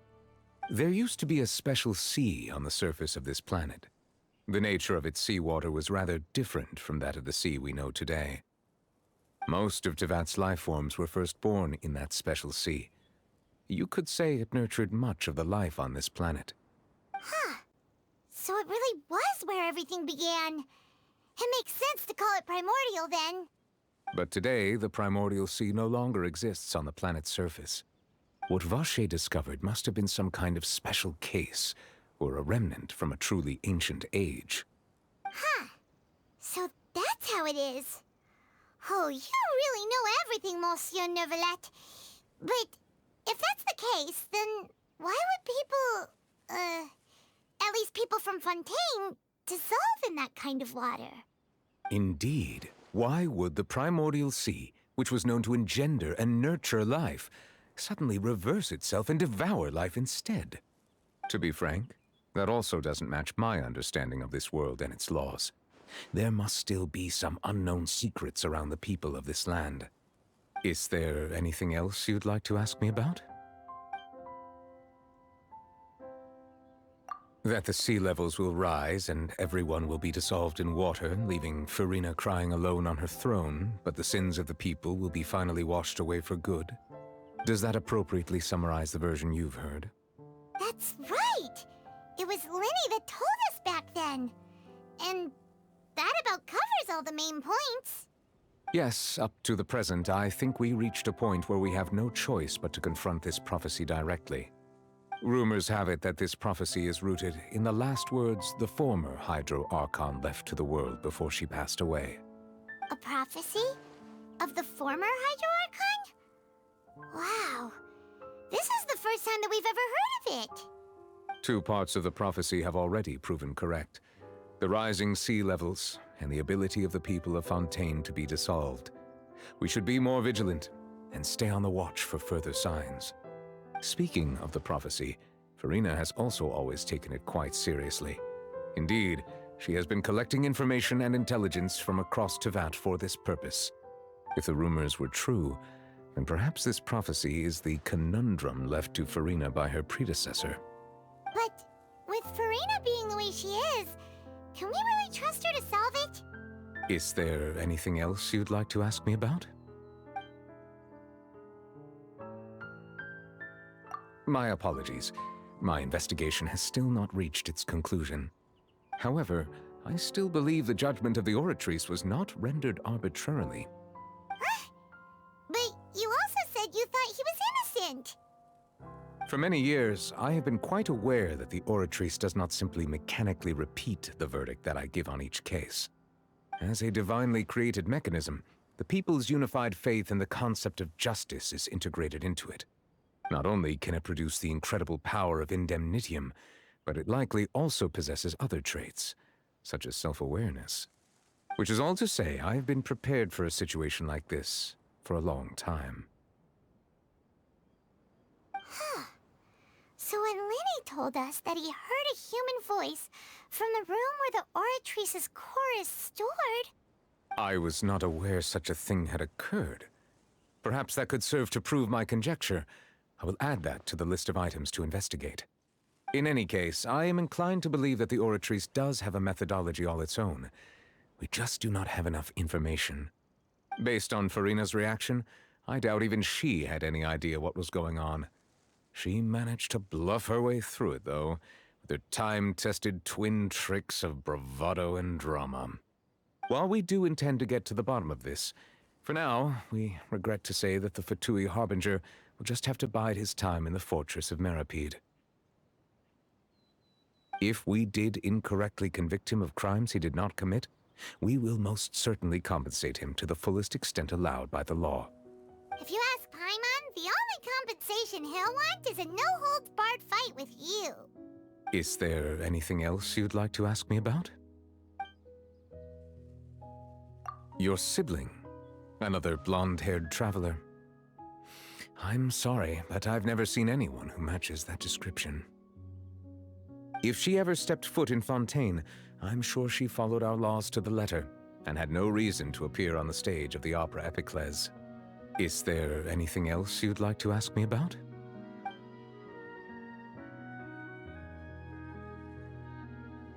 Very well. It was my honor to provide you with what answers I could. I very much enjoyed conversing with you. It will soon be time for me to leave this blissful tranquility behind and return to Palais Memornia. You really are super busy, Monsieur Neuvillette. Paimon thought you only came here to pay your respects today because you had the day off. Crime and villainy do not have the day off, and so justice must work around the clock as well. This is merely the nature of a justice's work. All right, you've got a point. Huh? Paimon just noticed that the rain has stopped.